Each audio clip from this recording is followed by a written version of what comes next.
A'udzubillahi minasyaitonirrajim. Bismillahirrahmanirrahim. Alhamdulillahirabbil alamin wassalatu wassalamu ala asyrafil anbiya'i wal mursalin wa ala alihi wa sahbihi ajma'in. Subhanaka la ilma lana illa ma 'allamtana innaka antal alimul hakim. Rabbi shrah li sadri wa yassir li amri wahlul 'uqdatam min lisani yafqahu qawli.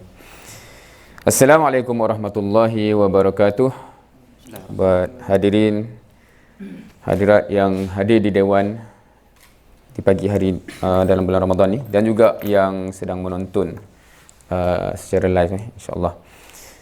Alhamdulillah, bersama kita untuk membahaskan, untuk membincangkan, untuk melontarkan pandangan di hujung sana Saudara Hazim, pengurusi Harmoni UIAM ataupun IIUM Gombak. Yang dekat dengan saya pula adalah pengurusi Harmoni Selangor, Saudara Fauzul Azim, dan juga mantan pengurusi Harmoni UI yang lepas. Alhamdulillah, kita akan membincangkan, kalau tak silap saya disebut tadi, risalah ila syabab ataupun kepada pemuda ataupun wahai pemuda. Right? So, sebelum masuk kepada dia punya inti perbahasan dalam risalah ini, as a literature, saya tertariklah nak tanya kepada para panelis pandangan masing-masing berkenaan dengan hook risalah ini. And kalau kita kata dia punya hook di awal tu, maksudnya sebenarnya kalau kita buka, dia dimulakan dengan ayat-ayat Quran dan muqaddimah lah. Tapi kemudian dia masuk pada risalah tu itself, ayyuhas syabab, innama tunjuhul fikrah iza, dan dia sambunglah. Maknanya dia punya hook di awal tu ialah akan berjayanya gagasan ataupun akan berjayanya fikrah itu seandainya sekiranya ada beberapa syarat. Dan sebelum kita masuk syarat tu, just nak kata hook itu sebab saya personally secara peribadi tertanyalah, adakah hook ni ketika tu sebab di era penjajahan ke? Maknanya hook tu macam, oh pemuda ni memang suka, oh gagasan, berjaya kan. Kita ni kan dah ada PMS, saya apa-apa, ataupun oh dah ada PMS lah, kena bangkit, tak tahulah di mana anda berada kan. So tertanyalah, maknanya sebelum kita pergi berkonten kan, sebab as a literature tu biasanya hook tu memainkan peranan untuk men-trigger something di awalnya kepada targeted audience. So dah anggap mungkin for yang tak sabar nak mengupas sedikit, so saya serahkanlah apa pandangan terhadap aspek ini, insyaAllah. Tafadhal. Okey, terima kasih doktor. Test dengar. Waktu ni kalau kata jujurnya lah kan, tapi sebenarnya saya nak tanya doktor balik sebenarnya, kalau boleh saya nak tahu.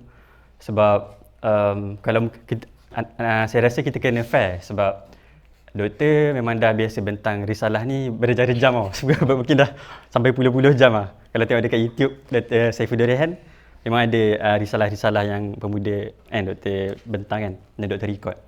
So mungkin doktor yang paling layak untuk cerita semua benda ni sebenarnya kan. Tapi faham je, tapi mungkin juga doktor boleh cerita kenapa kenapa kita orang kat sini. Bukanlah kenapa doktor okey je kan. Sebab biasanya kalau kita tengok podcast ke apa, dia akan tengok orang yang jemput panel tu orang yang pakar kan. Orang yang pakar lah kan. Okay. Tapi okay, kita masuk kepada questions, soalan. Sebenarnya waktu bila dapat risalah sejarah usrah pula, wahai pemuda ni, saya dapat waktu sekolah menengah. Dah didoktrin dah diceritakan pasal benda ni lah. So dan sebenarnya to be honest, banyak lupa je. Ingat 4 ciri pemuda tu je lah sampai sekarang. Lepas tu bila diminta dijemput untuk jadi panel, baru baca balik. Dan bila baca balik tu, ini kalau kata jujur lah, memang kita cari point apa nak cakap Kita tak cari pun hook tu.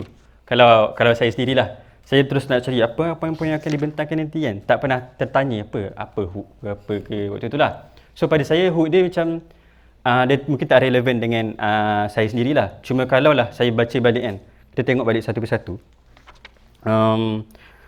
dia benda yang penting sebenarnya bila kita tengok Al-Banna, dia mulakan dengan Al-Quran. Pada saya Al-Quran tu sendiri dah menjadi hook untuk kita. Di mana kalau kita tengok sekarang, even saya sendiri, dan memang social media yang biasa kalau hook ni kita biasa pakai kat social media kan, engagement, marketing, kena tarik perhatian, kena rasa curiosity, rasa FOMO, jadi attention, nak tarik perhatian semualah. Dan kita akan rasa macam Contoh kalau social media, comel ni baby ni, wish, rasa FOMO lah tak masak keramik ni macam tu kan. Dia benda-benda yang biasalah, benda tu memang diperlukan hook tu kan. Tapi saya sendiri kalau melihat bila ditanya balik soalan tu, saya fikir balik kan, adakah sebenarnya Quran ni berjaya hook diri saya sendirilah, macam sejauh mana sebenarnya ayat Quran, ayat-ayat yang menjadi panduan kita sepatutnya, dia benar-benar hook emosi kita kan, ataupun dia just ayat Quran je macam tu kan. Dan dia macam reflect juga kat Ramadan ni, macam mana kita cuba hatamkan Quran tapi adakah kita faham apa yang kita baca, contohlah kot. So kalau jawapan kepada hook tu, dia pada asalnya waktu baca tu memang tak ada kisah membahas hook ni, tapi bila ditanya balik, saya rasa itulah jawapannya lah. Saya akan nampak yang hook ni penting, tapi bila masanya kita akan jadikan Quran ni hook yang terbaik dalam hidup kita lah. Wahai manusia, wahai orang beriman, adakah kita rasa macam tertarik lah, kita lah orang tu. Contohlah, maksudnya adakah kita benar-benar rasa yang Quran tu untuk kita lah. Okey, itu je kot. Azim, adik. Okay. Mungkin kalau macam melihat pada hook ni, of course dia bermula dengan ayat Quran pada awal-awalnya. Cumanya bila dia disambung tu adalah, kalau siapa yang baca risalah ni lah kan, dia awal-awal tu dia dah cakap yang sesuatu pemikiran ataupun ideologi tu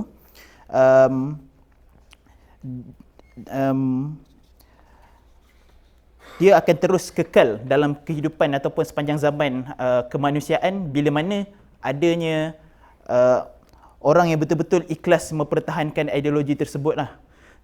Kemudian dia cakap siapa lagi yang lebih ikhlas ataupun lebih bersemangat untuk menyambung ideologi tersebut melainkan pemuda. So macam saya pemuda kan, saya pemuda, semua pemuda-pemudi dah kot kat sini lah, kecuali tapi Dr. Saif dia adalah masih muda, berjiwa muda. Doktor pernah cakap doktor berjiwa muda.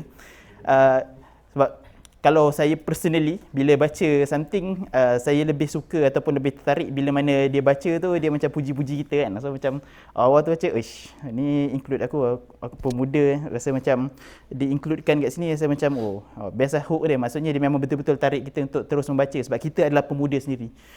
Cumanya apabila dia terus membaca dan dia pun bercakap tentang gagasan, sesuatu benda yang sangat unusual, yang macam bila kita belajar rukun Islam, kita tak belajar pasal kenegaraan, kita nak mencapai suatu pemerintahan Islam. So bila mana dia baca itu, di mana gagasan tu dia bagi tahu pemuda, kemudian bagi tahu kita ada satu visi yang besar ni, dia memang really hook me lah, secara jujurnya. Dia puji kita, dan kemudian bila baca-baca ada gagasan, macam mana nak capai gagasan tu, dia ada stage by stage. So pada akhirnya of course lah, gagasan ni pakai Gemini sudah disimplify apa semua. Cumanya bila kita tengok balik dia punya hook tu sememangnya perkara yang menarik minat lah, insya-Allah. Jadi mungkin itu penambahan daripada saya. Okey, terima kasih buat panelis. Ingat awal tadi dia nak bagi Uno reverse card tadi kan. Anyway, sebelum kita masuk kepada early portion of risalah tu, sebab Al-Banna ada dia punya narrative dia dalam risalah ni kan. Cumanya dia satu benda lah kalau kita bincang dah kalangan semua dah baca so kita bincangkan tu satu metod perbincangan. Tetapi mengandaikan ada yang datang ni tak sempat baca, so nak aware apa sebenarnya landasan ni. So kita akan pergi kepada satu portion dalam risalah ni yang sebenarnya dia dah second half towards the end. Tapi Al-Banna menegaskan di situ, kami clear tahapan-tahapan metodologi kami dan ultimate goal kami pun very clear as a penegasan dia dalam narrative dia kat situ kan. Cuma kita bawa ke awal supaya, sebab nanti dia akan keep on referring gagasan, fikrahan. So kita kata ni apa ni. So kita bring forth benda tu dulu lah. Okay, Al-Banna dia clearly mention kami ada gagasan yang very clear, kami ada tahapan dan step of metodologi yang very clear, dan dinyatakanlah perkara tersebut. So persoalan di sini adalah apa yang para panelis faham tentang apa yang Al-Banna sebut di situ. Kemudian adakah kritikan pula kalau faham, ni kefahaman saya, tapi saya rasa kenapalah dia cakap ni, ataupun dah tak valid lagi ke, ataupun lagi valid ataupun dan sebagainya lah. So mohon, mungkin nak start dari kita gila-gila siapa yang start. Okey, kita pergi kepada Hazim. Okey, bismillah. Jadi gagasan, sebut gagasan tadi, apa benda sebenarnya gagasan ni? Apa benda metodologi dia? Of course, sebab kita orang panelis, kita orang dah baca dulu kan. Cumanya siapa yang datang ni, dia either adalah komiti dan juga orang yang mungkin pun tak baca. Macam ni cakap, kalau kita masuk lecture suruh baca dulu, 10 minit sebelum lecture kita baca kan. So saya tak expect lah siapa yang baca pun gagasan ni. Cumanya in short, gagasan apa yang Imam Hassan Al-Banna cuba bawakan kat sini, dia adalah satu yang pada zaman tersebut, bila kita tengok balik, sebab risalah ni dah 100 tahun tau. So mungkin bila kita rethinking balik dan kita cuba faham kenapa orang suka sangat risalah ni pada zaman tersebut. Kalau bukan suka pun, dia membawa excitement in a way, sebab dia berlainan daripada mungkin gerakan-gerakan Islam ataupun kumpulan-kumpulan Islam yang lain. Sebab secara ringkasnya, dia adalah macam mana kita nak mencapai Islam itu, kalau nak boleh cakap, saya boleh cakap menahluki seluruh dunia lah. Jadi is it possible? Adakah kita pernah buat perkara tersebut? So perkara tersebut sebenarnya dah berlaku dalam sejarah pun. Cumanya mungkin berdasarkan pembacaan saya pada dokumen ataupun PDF benda ni lah, Hassan Al-Banna punya penulisan ni, tak pernah jumpa, mungkin saya tak pernah encounter lagi. Maksudnya mana-mana penulisan sarjana Islam yang memang bertulis untuk last kali kita menguasai dunia. Sebab kalau konteks pada zaman tersebut, dia adalah pada ketika khilafah telah jatuh. So sepanjang sejarah kemanusiaan, sejarah Islam itu sendiri, orang dia tak pernah terfikir macam mana bentuk kerajaan Islam. Sebab dia orang sepanjang 1400 tahun live in that way. Maksudnya ada sistem khilafah dan tak pernah terbayang pada suatu hari pada 1924 British suruh Sultan tu keluar daripada pagar istana. So dekat sini apa yang menariknya dan apa yang cuba bawakan adalah Islam tu sendiri nak menguasai seluruh dunia lah, dan membina kerajaan dan politiknya balik. So itu adalah satu perkara yang mungkin distinguish risalah ni daripada perkara-perkara yang lain. Tapi detail dia macam ni kan, kita nak kuasai dunia, risalah ni bermula daripada mana?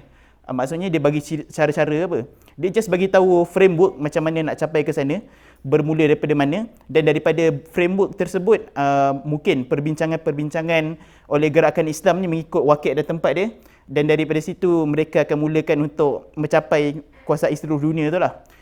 Jadi kita tengok kalau berdasarkan ringkasan kan, dia adalah lebih kepada mula-mula untuk gagasan Imam Hassan Al-Banna ni nak menguasai seluruh dunia, dia perlu mengubah daripada individu tu dahulu.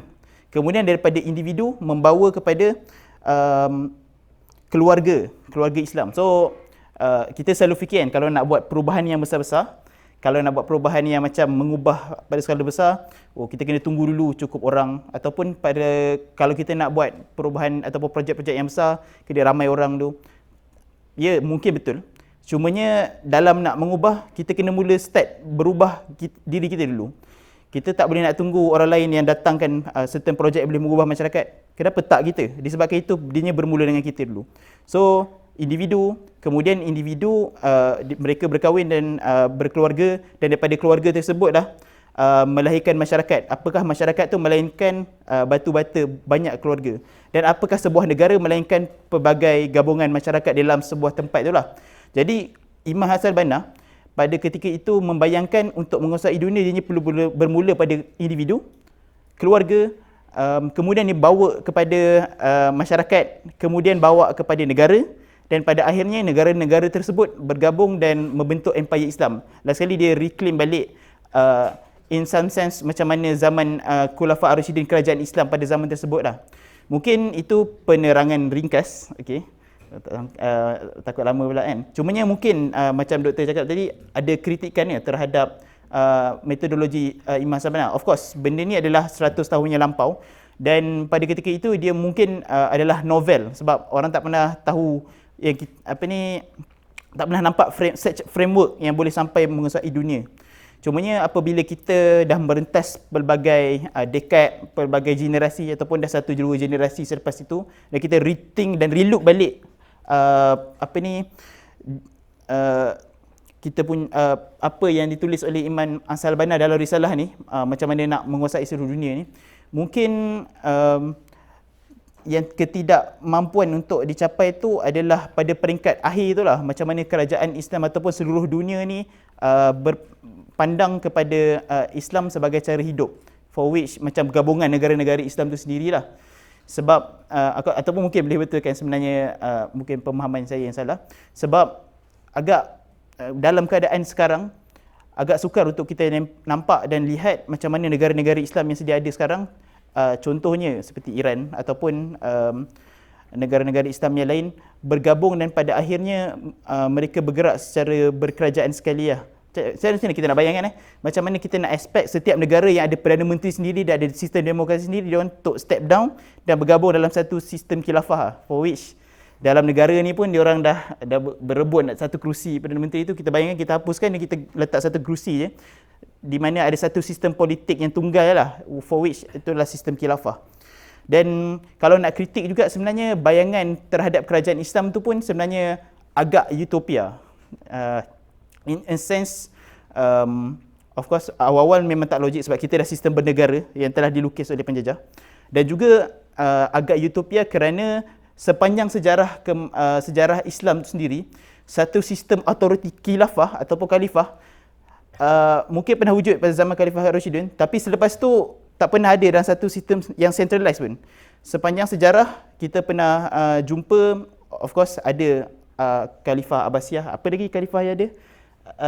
Uthmaniyah, ada lagi Umayyah. Mungkin dulu orang cakap, oh Islam menguasai 1/3 dunia. Itu mungkin kata-kata orang yang euforia dengan sejarah yang dulu kan, macam oh kita ingat ada satu centralized khalifah je. Sebenarnya pada zaman tersebut ataupun zaman dulu lagi, bukan satu khilafah je yang ada. Macam mana nak cakap, di dalam satu khilafah tu memang ada, cumanya ada lagi banyak negeri-negeri Islam yang diorang tak bernaung pun bawah khilafah, ataupun dia tak bawah satu centralized politik ke. Maksudnya khilafah ada, cumanya ada banyak negeri-negeri lain yang ada raja-raja kecil. Jadi apabila dicadangkan oleh Imam Hassan al-Banna untuk kita nak capai satu kerajaan, tapi bila kita tengok sejarah sendiri, tak pernah ada pun sebenarnya kerajaan tu. Jadi itu mungkin kritikan yang boleh kita berikan sepanjang kedewasaan gerakan-gerakan Islam ni, untuk mencapai akhir tu tak susah untuk capai. Saya suka kalau nak petik pandangan Syekh Yasir Qadhi lah, apabila berbincang tentang macam mana bentuk sebenarnya pada end goal kan, macam mana kerajaan Islam tu boleh menguasai dunia ataupun gabungan negara. Lebih kepada yang boleh kita nampak ataupun yang boleh kita apply sebenarnya adalah macam OIC, dia lebih kepada cooperation, di mana ada satu superpower negara Muslim dan ada banyak-banyak negara-negara kecil Islam dekat situ. Diorang bersetuju bersama-sama. Masalah sekarang ni mereka tak bersetuju bersama-sama lah, semuanya ada interest mereka sendiri. Jadi itu mungkin kalau kritikan yang boleh nampak daripada mungkin apa yang dipropos oleh Imam Hassan al-Banna. Cumanya dekat sini pada hujungnya saya nak emphasize adalah pada tempat tersebut, masa dan tempat tersebut, khilafah baru tak ada. Kemudian gagasan ni dibawa nampak macam novel, dan sememangnya jenis novel, macam tak pernah nampak. Dan kemudian dia bermula daripada keluarga Muslim kepada kerajaan Islam. Cumanya pengalaman kita mengajar yang tak possible untuk sampai di end goal. Jadi saya end at that point lah untuk kritikan terhadap apa yang Imam Hassan al-Banna bawa sendiri. Okay. Terus okay. Soalan dia tadi pasal metodologi kan, macam okay. Macam dan Hazim ada cakap yang pasal maratib amal atau peringkat amal. Memula kena di Muslim, lepas tu sampailah Ustazatul Alam, yang mana kita akan jadi guru kepada dunia kan. Contoh macam sekarang kita tengok macam apa-apa pun kita tengok barat kan. Contoh sekarang mungkin dah makin kurang kot kan. Tapi yalah, macam mana kita punya hiburan ataupun gaya hidup, benda semua kita tak lihat kepada Islam tu sendiri kan. Mungkin ini macam overgeneralization, tapi saya rasa secara general memang macam tu kan lah. Okey. Tapi poin saya ialah adakah saya mula dengan kritikan lah. Saya sendiri sebab tadi Hazim dia cakap pasal kerajaan, negara semua kan. Dan benda-benda ni pada saya kita perlukan orang yang betul-betul pakar geopolitik ke apa. Mungkin diorang lagi tahu apa konteks macam nak buat benda tu, ataupun mungkin diorang ada buat research study ke artikel yang saya sendiri tak pernah baca. Which is saya pun tak boleh nak kritik lah, macam tu lah. Okay, cuma stand saya ialah saya suka tengok macam waktu sirah kan, Nabi sallallahu alaihi wasallam. Adakah Nabi saya nampak yang memang step by step daripada Nabi hidup sampai Nabi wafat, adakah Nabi nampak secara keseluruhan framework kehidupan Nabi daripada awal? Tak nampak kan? Macam saya rasa mereka ni dibina dengan satu kepercayaan yang diorang memang kena spread dakwah sampailah tak ada lagi fitnah kat dunia ni. Walaupun diorang tak capai benda tu, tapi diorang work for it. Tapi kadang-kadang kita ni cuba percaya benda yang kita lihat. Kalau diorang bekerja, diorang macam mana? Kalau kita percaya apa benda kita lihat je. Macam oh, dulu tak ada kan. Tapi diorang ni macam, diorang pun tak, kalau tengok zaman sahabat dengan Nabi sallallahu alaihi wasallam kan, sahabat pun terkejut, kita akan melalui Rum, Parsi, macam memang diorang mana terfikir benda-benda macam tu kan. Tapi diorang work for it. Diorang kerja dengan apa benda yang diorang percaya, walaupun diorang tak nampak lagi. Itu yang beza kita dengan dia lah. Walaupun mungkin itu stand saya setakat ni lah, setakat yang saya tak kaji lagi. Sebenarnya spesifik Marati Amal tu macam ni spesifikasi terutamanya bahagian kerajaan dengan negara dengan empire tu kan. Cuma point dia ialah saya rasa main setting tu memang dah dibina daripada sahabat dan Nabi sallallahu alaihi wasallam. Walaupun mungkin tak nampak pun masa depan macam mana kan, asal tintage. Tapi kita tahu yang Islam memang perlu disebarkan dan diketuk setiap pintu dalam dunia ni. Macam itulah kot. Macam mana cara dia? Al-Banna hanya menceritakan secara umum sahaja. Itu pada pendapat saya, okey. Dan saya rasa saya suka untuk cerita dalam konteks lain lah. Konteks lain kan. Okey, konteks lain kan panggil? Okey, boleh lah, konteks lain. Sebab saya suka nampak yang satu memang Al-Banna menceritakan pasal metodologi tahapan-tahapan tu. Tapi ada satu sisi lain yang saya rasa kita sendiri sebagai da'i, sebagai da'i kan, insya-Allah sebagai da'i kan, sebagai Muslim, kita kena tengok prioriti kita ni. Memang Al-Banna mengajak kita untuk pilih satu gerakan, pilih satu gerakan yang memang dia punya idea tu sampai hujung, sampai untuk sebarkan dakwah kepada seluruh alam. Tapi kalau kita tengok sekarang, adakah kita punya mindset macam tu? Itu je saya rasa poin Al-Banna untuk kita supaya berfikir besar kan? Bukan untuk asyik mengkritik, tak adalah, tak ada. Contoh pada saya lah. Okey. Dan satu sisi lain, kalau kita tengok sirah, ni lebih kepada prioriti lah kot. Sebab kadang-kadang kita ni cuba dekatkan dengan diri kita lah. Kita mungkin macam pelik, benda korang borak pasal negara-negara ni. Aku ni family baru kan, belum ada family lagi kan. Baru individu Muslim kan. Okey, kita cuba dekatkan dengan realiti kita lah supaya apa benda yang fikrah yang syumul ni boleh merasapi dengan apa benda kita faham selepas ni. So contoh kalau kita tengok sirah, beberapa kali saya tengok sirah kan. Macam mana Abu Bakar radhiyallahu anhu beliau menginfakkan seluruh hartanya pada perang Tabuk kan, perang Tabuk. Dan ketika itu bayangkanlah kita ada RM10,000. Lepas tu okey, nak duit nak macam dakwah ni perlukan duit dan dia kita bagi RM10,000 tu. Macam tu, adakah kita mampu buat macam tu kan? Dan ada satu angle lah yang kita tengok waktu Abu Bakar radhiyallahu anhu nak infakkan harta tu. Nabi sallallahu alaihi wasallam tanyalah macam apa benda yang kau tinggalkan untuk macam mana dengan family kau? Mafhum dia macam mana dengan family kau kan? Maksudnya Nabi tak risau pun dengan Abu Bakar. Sebab Abu Bakar memang dah dipersiapkan untuk okey je, ambil lah duit aku semua kan. Tapi Nabi risau macam dengan family Abu Bakar kan? Macam dengan family dia. So Abu Bakar jawab apa?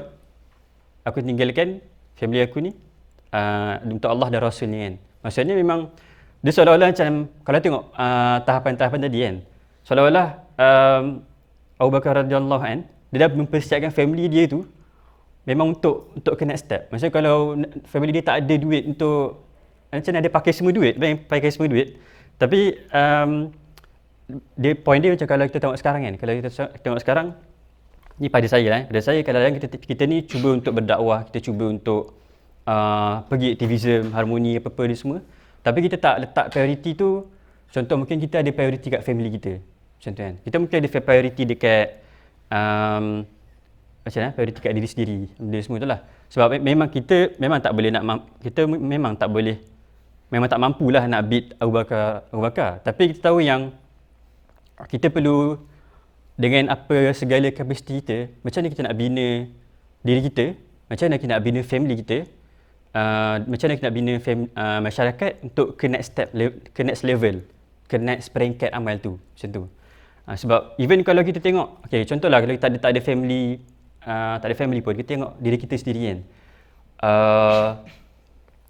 Kalau puasa pun Allah ada sebut yang, Allah sebut pula, hadis yang macam mana ada orang yang berpuasa tapi dia hanya dapat lapar dan dahaga, macam tu kan. So priority dia, even orang yang fokus diri sendiri pun, dia kena tengok macam mana khusyuk, macam mana dia punya meaningfulness dalam berpuasa tu, hikmah di sebalik berpuasa, adakah dia dapat something ke tak. Ataupun even kalau ada orang yang, ada juga kan, kalau ada 3 golongan yang pertama kali dihisap, iaitu orang yang mengajarkan Quran, sekian-sekian, lepas tu ada juga orang yang syahid. Orang yang syahid ditanyakan, saya tengok balik hadis tu ya. Tapi point dia waktu dalam hadis tu nak cakap yang even orang yang syahid pun, orang yang berjihad di medan perang pun, Allah akan persoalkan kan. Allah akan persoalkan, dan benda tu kita nak cakap yang pada setiap komitmen kita, even kita dengan family, dengan amal kita sendiri, Ramadan, baca Quran, lepas tu ada orang yang berjihad, orang yang join harmoni ke ataupun kelak-kelak lain, semua itu akan diuji, akan disoal, adakah kita benar-benar ikhlas dalam buat benda tu lah. Sebab ending orang yang syahid tu, yang disoal oleh Allah SWT, apa jawapannya? Neraka kan, sebab kau buat benda ni bukan untuk aku kan, kau buat itu untuk disebut-sebut, macam tu lah. So tapi Abu Bakar dia bukan buat macam tu lah. Dia memang, Abu Bakar radhiyallahu anhu, dia punya syahid tu, dia memang sangatlah, yalah, Nabi pun acknowledge keimanan dia jaga family dia, even diri dia memang apatah lagi, memang sentiasa okey lah kan. So sekarang ni persoalan dia ialah, adakah untuk ke tahap yang lebih besar tu, sejauh mana kita mempersiapkan diri kita lah, dalam aspek, kalau kita rasa kita problem dalam amal-amal fardi, okay, settlekan lah. Kalau problem dalam krisis identity, adulthood kan, memang masa-masa muda ni benda-benda yang orang kata existential crisis lah, apa so memang benda tu memang real kan, anxiety. Okay, so point dia ialah tahap-tahap tu memang kita kena buat serentak lah, tapi ada priority yang pada masa ni kita ada priority yang berbeza, macam tu lah. Okay, menarik apa yang moderator yang pertama, panelis, okay, sorry. So panelis satu sebut yang tadi, kita perlu mempersiapkan diri, kalau bukan diri pun, kalau kita di peringkat mana-mana pun, kita kena mempersiapkan untuk ke arah peringkat yang seterusnya. Mungkin sebab saya suka part membincangkan kenegaraan dan juga geopolitik, term-term dia taklah berapa sangat arif. Cumanya saya suka point tersebut, maknanya kita perlu mempersiapkan daripada tahap mana nak ke tahap yang seterusnya, macam mana kita nak bawa tu kena readykan lah. Kalau let's say masyarakat nak ke negara, readykan masyarakat, maknanya lebih kurang macam tu lah. Mungkin saya nak bawa kepada mungkin situasi-situasi yang berlaku dekat negara-negara sekarang. Tak tahu kalau audiens lebih tahu negara yang baru diserang beberapa hari ni. Siapa tahu? Cik. Iran. Okay, Iran. Mungkin dari satu sudut, itu satu negara yang kalau kita boleh cakap, dia orang melanggar marotib amal. Cik, suka hati cakap kan. Cuma mungkin ada basis dekat situ. Kalau kita tengok negara Iran, dia adalah teokrasi. So pemerintahannya adalah berdasarkan hukum Tuhan lah. Cumanya kenapa so-called kerajaan yang mengamalkan hukum Tuhan, apabila orang-orang dia naik kapal terbang, orang Iran naik kapal terbang, lepas tu datang ke Malaysia, ni pensyarah saya cerita lah.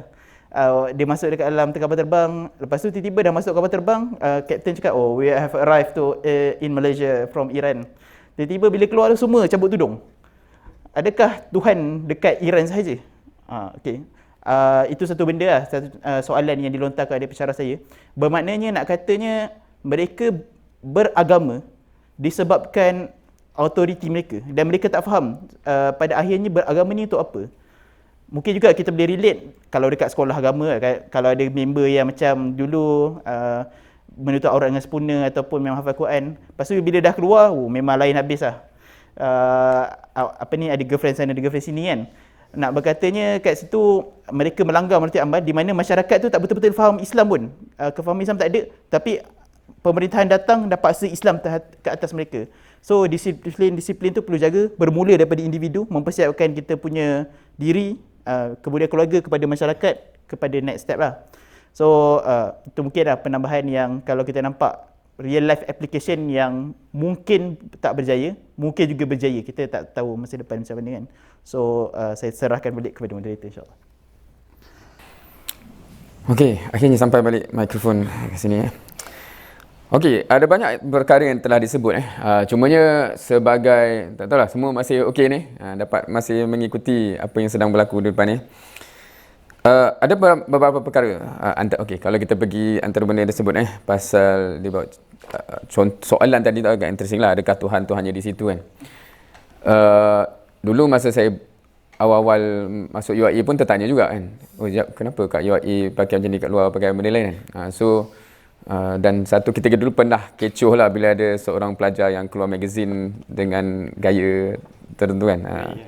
Dah UIA lah. Anyway, janganlah bagi jadi pula.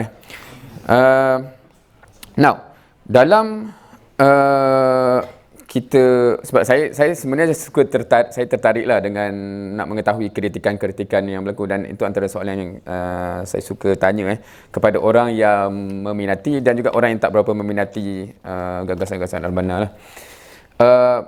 Secara umum saya perhatikan begini banyak yang saya perhatikan dia berlaku unintended strawman fallacy. Semua tahu fallacy strawman. Maksudnya contoh pengurusi harmoni sekarang dia berucap something, lepas tu kita mau komen, pengurusi ni cakap something dan tengoklah betapa bodoh idea ni kan. Padahal pengurusi tak pernah cakap benda tu pun. So tu strawman lah, kita menjatuhkan hujah dia konon-kononnya, padahal bila pula aku cakap macam tu kan.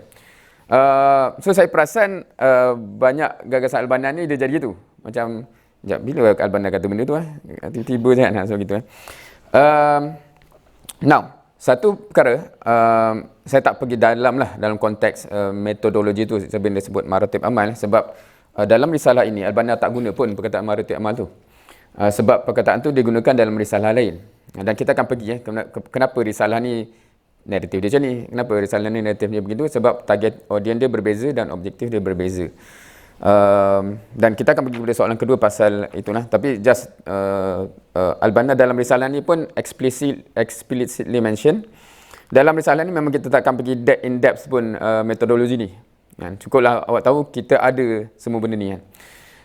Yang tu akan ada perinciannya di tempat lain. Kenapa? Sebab naratif dia dan target audience dia dan dia punya call to action dia tak pergi sampai ke situ lagi. It's just, are you confident enough, we know what we are doing. Itu dia punya naratif kan. Itu satu. Kemudian keduanya adalah, saya tertarik lah bila dia sebut pasal novel idea, gagasan tu kan.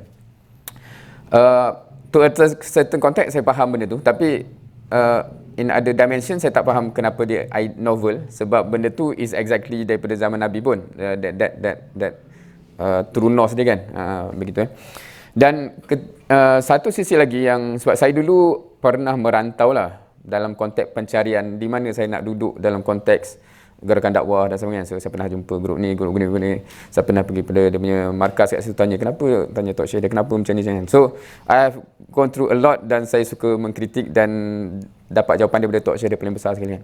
Now, throughout my journey tu tak apalah, tu cerita lain kan. Tapi nak katanya saya menemui ada dua metodologi oleh dua tokoh yang tak jumpa Tapi metodologi dia basically identical, which is Al-Banna dan Maududi lah. Sebab tu biasanya orang yang baca buku ni, dia baca buku tu pun dia kata sama je, walaupun dia bukan berbincang nak cakap idea apa.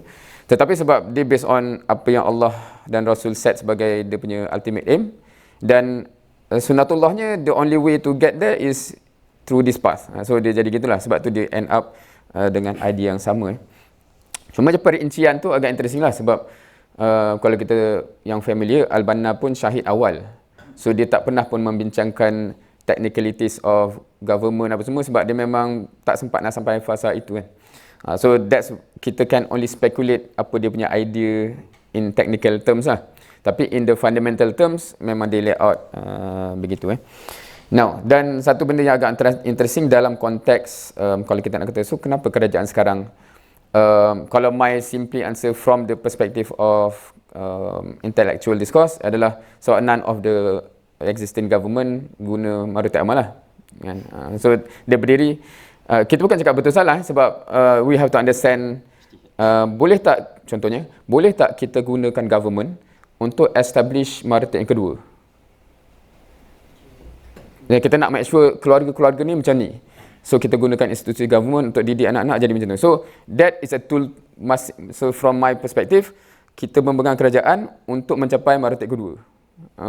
Faham? Dia bukan, tapi kalau kerajaan, sebab what Al-Banna sebut pasal Maruti yang islah hukumah dan situ is something else kan? Dan juga yang bila dia sebut tadi tu, Al-Banna jarang menggunakan word, jarang ke tak pernah bila dia sebut benda yang besar-besar ni, dia bukan isu kuasa, dia isu hatta la takuna fitnah, dia isu membebaskan tanah-tanah air dan sebagainya. So it's more of that. But it does imply kuasa dia perlukan untuk benda tu. But the kuasa have never been any aim. Dia macam perang dalam Islam lah. Sahabat tak bercita-cita nak perang. But if perang lah the only solution to get apa yang Islam nak, we are willing to go through the process. Right. Balik kepada, bukan balik, kita balik kepada risalah ini punya narrative. Dalam konteks, saya pergi balik kepada yang round pertama tadi. Ini baru round pertama ke round kedua dah? Ini dah soalan kedua kan? Tetapi berkenaan dengan hook tadi. So saya tertariklah ada yang sebut, sebab kita nak masuk kepada soalan yang ketiga sekarang ni. Bila Saudara Fauzi sebut tak perlu hook sebab dia memang nak baca, kat situ saya terasa macam true. Orang yang memang buka benda ni nak baca, dengan orang yang dilemparkan benda ni, ataupun dalam benda tu dia diucapkan kan, keperluan hook tu berbeza dan konteks orang yang memang dah subscribe to it, memang aku dah buy into it, aku memang nak tahu apa nak dia cakap sini, dengan I'm not yet decided whether I want to continue to listen. So sebab tu dia jadi hook tu penting tu main ni lah. Dan kalau kita faham, risalah ni bukan risalah yang ditujukan kepada orang yang ikut dia, dia risalah yang ditujukan kepada orang kat luar. Dan hujung nanti kita akan bincang, dia ada call to action tu kan. So before orang luar tu nak terima, adalah, that's why I see it as a hook lah, generally speaking. Dan keduanya pula ada target audience dalam demografi masyarakat yang amat spesifik, which is pemuda. So ayat Quran dalam mukadimah awal tu is a generic Muslim kan, tapi spesifik tu pemuda, why you should continue to listen. So that's how I see it lah. Now dalam pangkal permulaan perenggan yang awal dalam risalah ini, dipendekkan cerita, Al-Banna punya naratif adalah dia specify untuk any fikrah whatsoever, untuk berjaya dia memerlukan 4 kriteria ataupun 4 aspek. 4 aspek yang ada, insya-Allah gagasan tu boleh berjaya. Dan dipendekkan cerita pula, dengan 4 benda ni lah dikonklude bahawa pemuda bertanggungjawab untuk galas gagasan ni. Dan word yang Al-Banna guna is quite heavy words. Your responsibility, in other words. Dan umat yang perlu dibela ni, hak mereka lah untuk you tunaikan tanggungjawab tu. Maknanya kalau word-word yang digunakan seolahnya menggambarkan, if pemuda-pemuda yang ada kat sini tak carry their own responsibility, berdosa ke, akan ditanyakan. Sebab bila kata hak tu is different level kan. Maksudnya kalau isteri, macam ni, tanggungjawab suami menunaikan hak isteri, salah satunya ialah nafkah. You tak bagi nafkah tu, isteri boleh tuntut di akhirat, contohnya begitu kan. So adakah umat boleh menuntut kepada pemuda yang sedang tidur ni sebab tak buat kerja? Sebab wording dia begitu, ada pandangan. So soalan dia ialah berdosa ke tak kalau kita tak buat benda yang bukan Albana, maksudnya Albana yang cakap ni, kalau tak buat, soalan dia berdosa ke tak kan. Tapi kalau kita kata soal dosa dan tak dosa ni memang kena pergi ke hukum lah kan. Cuma saya rasa saya suka kalau kita cuba tengok saya sendirilah macam mana nak bagi tahu pasal hukum-hukum ni kan. Cubalah kalau kita tengok pasal saya ada baca buku-buku berkenaan macam mana ya orang-orang yang mungkin tak ada agama pun, dia tak ada pun Quran di dalam dada dia. Tak ada pun kitab-kitab suci, risalah ni ke apa kan. Tapi dia orang masih berfikir masalah masyarakat. Contoh buku The Anxious Generation, Jonathan Haidt. Dia kaji kenapa budak-budak sekarang atau orang dewasa sekarang dia sangatlah anxiety dan depressed. Kenapa macam tu lah? Kenapa berlaku sekian perkara? Dia cari problem tu sampai dia bagi solution sekali kat dalam buku tu. Yang dia bagi tu solution tu memang memerlukan banyak lapisan. Daripada ibu bapa, government, syarikat teknologi, apa lagi, diri sendiri, benda semua. Dan even buku ni pun, kenapa dia kata cakap pasal how to make big things happen, pasal buku Change. Okey, kenapa dia buat buku ni? Dia bukannya Muslim ke apa kan? Tapi dia, orang-orang ramai lagi pemikir-pemikir Western yang kita kata diorang ni kafir lah, benda semua ni kan. Dan kadang-kadang diorang mungkin lagi fikir masalah masyarakat lebih kritikal daripada kita. Macam, apa lagi buku-buku yang pasal cakap pasal boy crisis. Yang mana sekarang boy crisis ni lebih kepada macam kita nampak yang pemuda-pemuda sekarang ni macam lost, stuck and main game je. Okay. Contoh kan. Lepas tu lost gagal dalam relationship. Tak ada kat universiti pun ramai yang sister je kan, ramai yang sister je. Dalam kerja pun sama dan sebagainya. Dan even yang bunuh diri pun lebih ramai, orang memang statistik kata lebih ramai orang lelaki. Okey. So kenapa saya nak cakap benda ni? Saya nak cakap yang orang yang tak diberikan Quran, yang tak dekati pun, kau kena buat benda ni lah, ni tak ada berdosa kalau kau tak buat ni kan. Dia tak ada itu pun. Dia secara fitrah, dia rasa yang benda ni memang tak patut berlaku macam ni. Tapi diorang memang, dia kena buat something ni. Pasal ada buku. Kita buku pun tak mampu buat kan. Kalau saya cakap diri sendiri lah kan. So, sebelum kita kata, betul memang Islam ni fake ni, ada fake ni kan, ada hukum ni. Cuba kita jawab soalan kita dekat diri kita lah. Adakah kita ni seserius mereka dalam memikirkan masalah dan solution kan? Adakah kita diagnose satu masalah tu secara tepat? Adakah kita bagi solution tu yang okey lah, bukannya macam terlalu simplistik dan sebagainya kan? So, itu saya rasa kalau kita mampu jawab soalan tu pun, kita dah tahu yang kita kena buat something. Kan? Kita kena buat something. Tapi kalau kita nak masuk pasal fake, berdosa ke tak berdosa, kita kena berbalik pada Quran lah kan.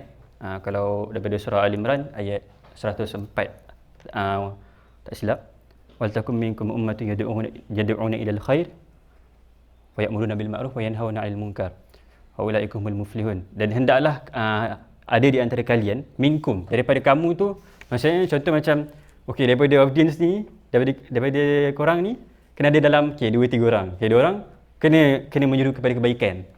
Menyuruh yad'una ilal khair wa ya'muruna. Okey. Betul lah kan? Okey, lepas tu maksudnya dia bukannya semua. Dan kalau saya baca dekat setakat bacaan saya, memang kira ni dia fardhu kifayah lah. Dia bukannya semua orang kena buat. Dia kena ada minkum. Maksudnya daripada korang ni kena ada orang yang seru kepada kebaikan dan mencegah kemungkaran. Okey. So point dia benda tu memang kalau kita tahu fardhu kifayah ni kalau 2 orang buat, yang lain settle lah kan. So tak payah buat. Macam tu lah. Tapi itulah kadang-kadang kita macam diberikan hukum. Tu yang saya rasa betul, hukum tu memang perlu diberitahu, tapi apa essence atau roh di sebalik hukum tu lah. Contoh macam sama saya cuba ambil je macam contoh, kenapa saya ambil cakap barat kan? Tapi gila kalau sirah kan, macamnya kalau sahabat-sahabat kalau diberikan tugas, akulah yang nak kan. Abu Bakar aku nak infak, macam Uthman pun nak infak lebih kan. Umar infak separuh. Diorang berlumba-lumba kepada benda tu. Seperti mana kalau kita tengok buku-buku yang saya sebut tadi pun kan, diorang tak ada tunggu-tunggu pun. Orang Malaysia lah buat kan. Diorang buat lah kan. Diorang nampak problem tu, diorang yang buat. Sama juga macam kita melihat fardhu kifayah kan. Bila Allah kata wal takum minkum ummatun yad'una ilal khair, kita lah yang paling aku nak buat lah macam tu kan. Tapi sejauh mana kita rasa benda tu kan? sejauh mana kita rasa kita nak buat benda tu. Dan kita boleh, saya rasa, tak tahulah boleh kita rasa, tapi Al-Banna ada cakap juga di hujung risalah, tak ingat risalah ni atau risalah lain, kalau korang tak buat, kalau kita tak buat, orang lain akan buat. Memang macam tu kan? Allah akan gantikan. Kalau Islam ni akan menang, Allah tak perlukan kita pun. Memang kalau kita kita tak nak buat, orang lain memang akan buat pun. Tapi kita kena tanya balik kat diri kita, kenapa kita macam terlalu macam tak nak, rasa ragu-ragu dan rasa macam tak apalah aku tak nak buat, bagi orang lain buat. Kan fardu kifayah. Macam tu kan? Okey. Tak apalah orang, dia macam solat jenazah kan. Macam saya selalu sampaikan contoh. Solat jenazah tu kita sama-sama solat lah kan. Macam solat kan, bukan macam tak apalah orang lain je lah solat kan, bukannya parent aku yang meninggal. Dia tak ada macam tu kan. Dia macam ni Muslim ni kita nak solatkan untuk dia. Kita bekerja-kerja untuk laksanakan fardul kifayah tu. So mind setting tu kena faham lah. Dia bukan semata macam nampak orang dah buat dah, tak kan. Tapi kita yang pergi ke arah tu, kita yang kena cuba untuk buat benda tu lah. Tapi waktu awal tu Doktor ada kata pasal soalan dia tu je, berdosa ke tak berdosa. Yalah, maknanya boleh lah. Boleh lah kan? Okay. Ada. Menarik. Mungkin juga risalah ni dia sentuh juga lebih kurang, adakah setuju naratif Al-Banna ni, gagasan ni tanggungjawab dan tugas para pemuda? Adakah kita sebenarnya setuju kenapa pemuda itu sendirilah yang perlu mengambil tanggungjawab mengubah masyarakat? Dan Imam Hassan Al-Banna mengeliskan 4 perkara tadi lah. Keyakinan, sebab kenapa pemuda? Sebab pemuda ni dia ada keyakinan, dia ada keikhlasan, kemudian dia ada semangat dan dia ada tindakan lah pada akhirnya. Dia bawa kepada something untuk mengubah. Dan juga kenapa bukan orang-orang yang tua dalam masyarakat tersebut? Sebab dalam masyarakat tersebut mostly elders ni dia dah tahu apa, dia dah macam ada banyak pengalaman, dan daripada pengalaman tu dia malas nak buat something lah. Lebih kurang macam tu lah. So disebabkan tu bagi dekat orang muda, sebab orang muda ni dia masih ada idealism dan dia bersemangat dan dia akan memperjuangkan perkara tersebut lah. Bukan compare dengan orang-orang yang dalam golongan masyarakat tu yang tua. Kalau macam dekat dalam memori Imam Hassan Al-Banna, dakwah tu sendiri, Imam Hassan Al-Banna ada specifically menceritakan balik yang dia jumpa satu Syekh Yusuf Al-Dajwa, lebih kurang adalah Al-Azhar punya scholars lah. Dan pada akhirnya kenapa waktu dia datang jumpa dengan Syekh Al-Azhar ni kan, bertanya, kita sepatutnya buat something, arus Hinduism makin kuat dekat Mesir, dan kita perlu buat something sebab pelbagai pemikiran dah mengeracau dan masuk dekat dalam masyarakat, anti Tuhan, lebih Hinduism dan sebagainya. Dan pada akhirnya scholars yang tua, again sebab soalan ni juga menyentuh tentang muda dan kenapa pemuda, apa relevan muda tu, orang muda tu, idealism mereka kuat, dan juga nak menunjukkan contoh yang golongan-golongan tua ni memang dah patah semangat dan ataupun apa, nak berkatanya Syekh tu cakap macam kita fokus kat diri kita je lah, kita preserve apa yang boleh kita preserve saja.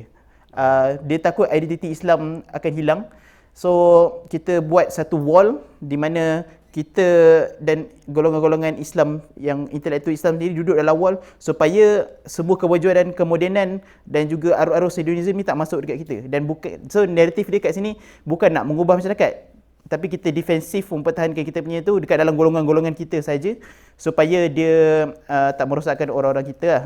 Dan itu Al-Banna jadi frasa sebab dia jumpa semua syekh-syekh yang ada dekat zaman Mesir tersebut, ketua tarikat dan sebagainya. Mungkin ada yang align dengan dia, tapi tak ramai yang align dengan dia. Semua cakap macam, Allah ni takdir, ni satu ujian daripada Allah kan. Dan pada akhirnya nak katanya semangat Imam Hassan Al-Banna tu sendirilah, dan juga 4 ciri pemuda tu yang sepatutnya ada dekat Imam, yang memang ada, dan bersama dengan orang-orang kawan-kawan dan rakan-rakan Imam Hassan Al-Banna itulah yang membawa kepada perubahan itu sendiri lah. So berdosa ke tak berdosa tadi macam sedikit sebanyak telah dijawab oleh Fauz sendiri kan. Kita tengok balik dalam kontekstual dan juga ayat-ayat Quran yang telah diberikan fardu kifayah semuanya. Dan apabila kita tengok secara ikhlas sendiri pada risalah-risalah tersebut pun, akhirnya sepatutnya kita dalam risalah tu dia bagi tahu ada seorang tu yang jenis dalam masyarakat dia duduk dalam masyarakat ya, apa-apa yang jadi dia tak nak mengubah, dia nak jaga diri dia sendiri. Dan dalam risalah dia juga dia ada highlight ada seorang tu yang dia nak mengubah masyarakat. Dan perkara tersebut dan sebagai seorang pemuda should be aspire towards that lah. Okey, insya-Allah. Jadi mungkin itu saja jawapan saya, insya-Allah. Sikit lagi. Rasanya saya kena berlaku jujur dengan ilmu dan macam mana kita nak bentangkan hukum lah. Sebab kalau kita biasanya dalam fiqh bila kita nak cakap pasal hukum, dia akan ada fardu ain, fardu kifayah, fardu bila haram ke wajib ke, semua itulah. Macam kahwin lah, ada masa wajib, ada masa sunat, lepas tu ada masa haram semua kan. So tu ada benda-benda adalah spesifik situasi yang fiqh tu berbeza kan. Tapi apa yang saya cakap fardu kifayah tu dalam konteks ni lah. Maksudnya memang ada orang yang kalau kita nampak dah ada golongan tu yang dia settle benda tu, sudahlah. Tapi roh di sebalik tu ialah patutnya kita yang cuba buat benda tu. Itulah. Dan rasanya saya kurang setuju bila setuju bila kita kata yang mungkin konteks waktu tu begitulah kot. Macam memang Abang nampak pemuda ni lah yang kena ubah benda-benda orang tua ni kan. Tapi kalau kita tengok sekarang social change ataupun mana-mana perubahan pun kita perlukan hikmah tasyuyuh, dia perlukan semangat orang muda kan. Dia bukan semata-mata perubahan tu bukan akan berlaku hanya ketika pemuda je yang berperanan. Kalau tengok PMX dah tua kan. So masih ada je perubahan yang perlu dibuat kan. Tapi faham je lah kenapa dan pada saya even contoh cakap pasal semangat, ikhlas, tindakan, lagi satu? Keyakinan. So benda tu pun perlu ada di golongan-golongan lain. Bukan semata-mata dalam golongan pemuda sahaja. So nak katanya perubahan tu memang dia bukan semata-mata pemuda sahaja, tapi kenapa diceritakan pemuda harus buat something sebab pemuda lah yang paling dalam hadis pun ada disoalkan pada masa mudamu apa benda yang kamu buat kan. Memang ada spesifik hadis yang kita akan disoalkan di akhirat kelak. Dan memang kalau ikut biologi, kita waktu muda ni otak kita memang tengah kena ada orang yang power tak. Tapi setakat yang saya baca memang waktu muda ni lah.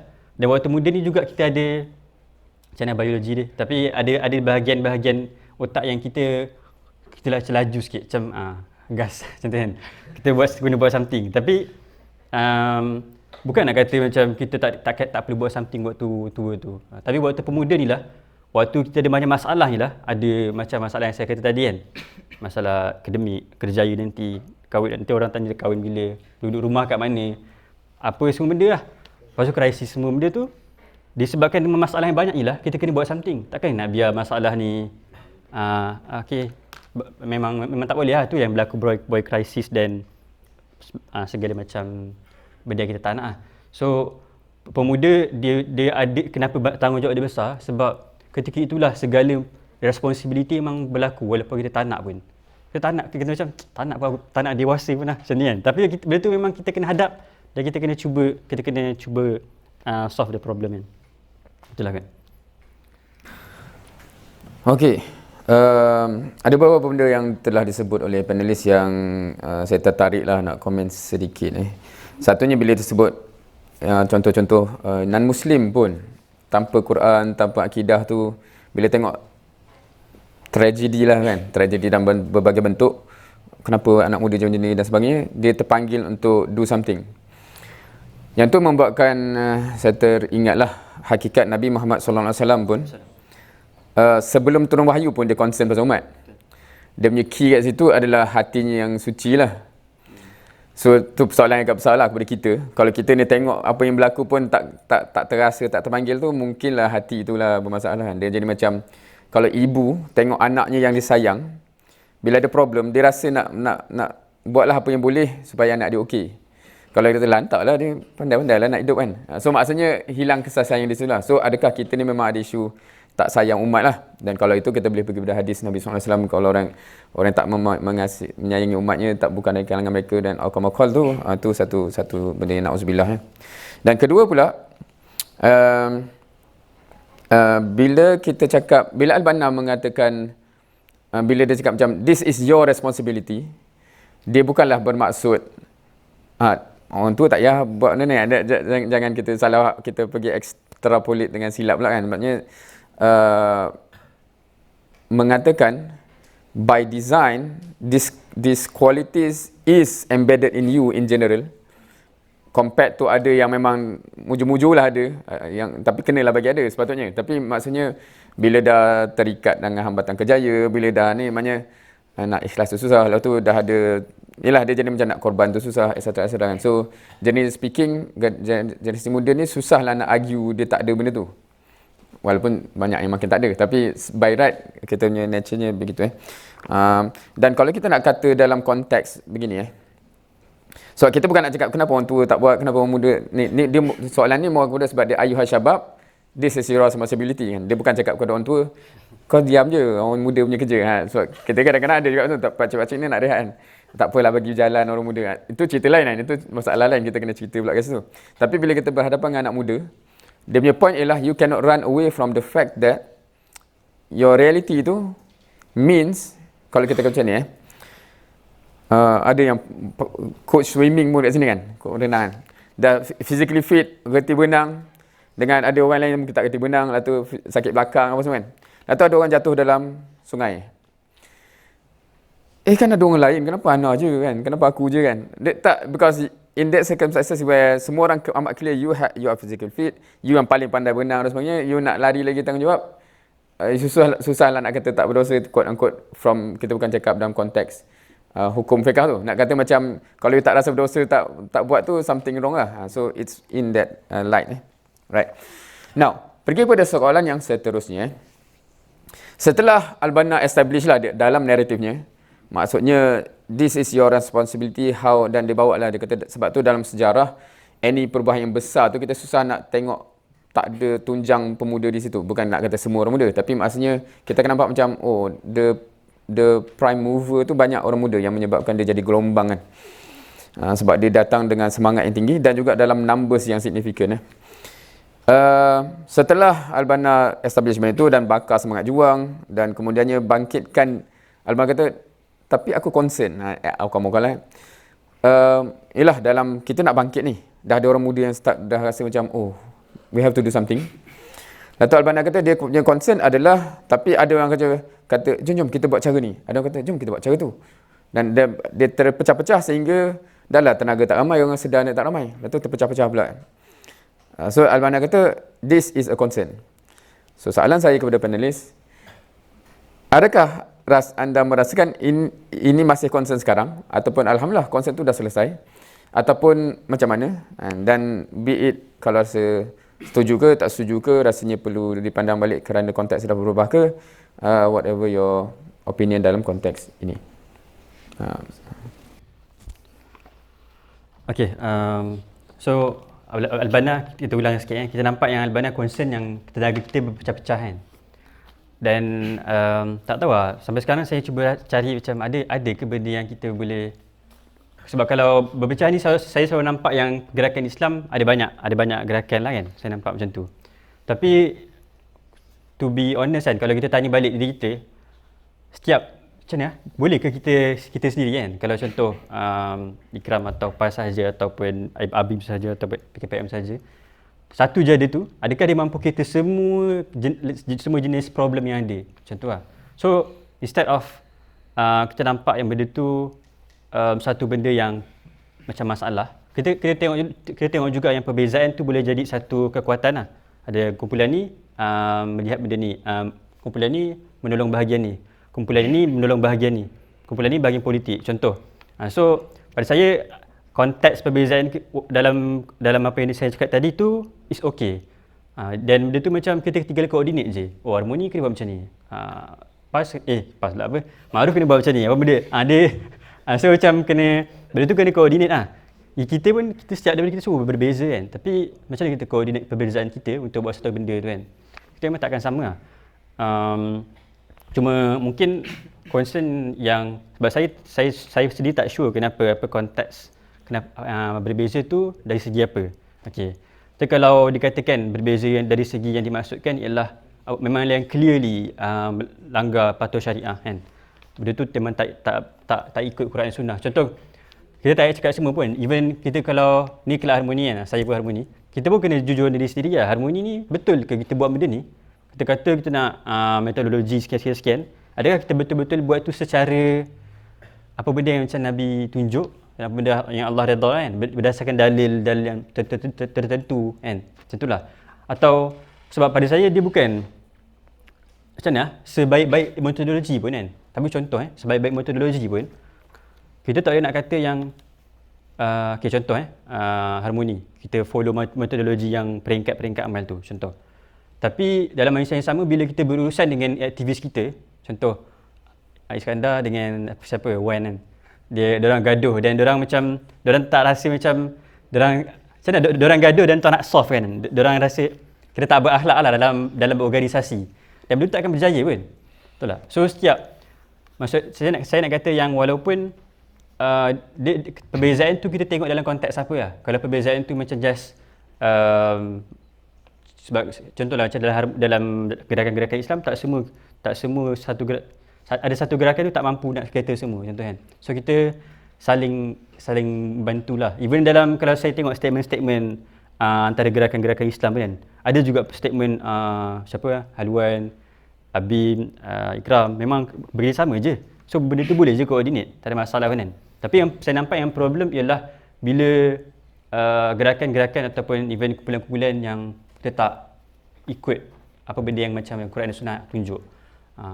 Contohlah. So sama, dan dia sama juga. Dan benda ni kita bukan nak tuding jadi ke orang lain lah. Kita tengok je dekat harmoni kan. Dekat saya lah, kita tengok ke harmoni. Adakah cara harmoni cara yang paling efektif sebenarnya kan? Kita ni borak macam power lah konsep ni kan. Tapi secara sunnatullah kita tak pernah cari pun cara yang paling efektif dan efisien. Lepas tu kita paling nak kata kita lah paling betul. Memang tak apa masalahnya kan. So macam tu lah, perbezaan tu kita tengok dalam konteks apa lah. Kalau yang clearly problem, maka kita kena tengok dulu adakah problem tu ada kat diri kita. Adakah mungkin kita yang pergerakan yang paling tak manusiawi kan, yang paling toksik. Mungkin juga kan. So benda tu kita cuba cari persamaan, dan bila kita tengok problem kat tempat lain, cepat-cepat cari problem kat tempat kita.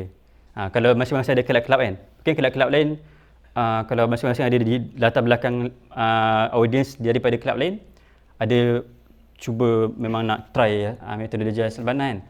So kat situ diorang lah kena muhasabah pergerakan diorang kan.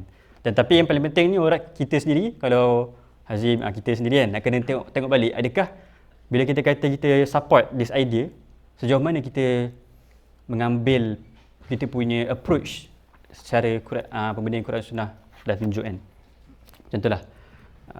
Sebab itulah kadang-kadang saya nampak benda-benda yang kritikal kan, yang bahagian perubahan sosial. Kadang-kadang buku-buku ni senang je dia kritik sekian idea yang kita dah buat. Macam, dan kita pun tak pernah muhasabah cara kita ni betul ke tak. Tapi buku dia ada kritikan dia, contoh kan. So begitulah kot. Saya lihat perbezaan tu tengok dalam konteks apa. Kalau kita boleh bekerja sama dan boleh coordinate, it's not problem pun. Tapi kalau yang ada problem tu, kita ubah sama-sama. Kita nampak potensi, kita lebih cuma nampak potensi berbanding nak pecah belah lah. Macam tu. Itu kalau jawapan saya lah.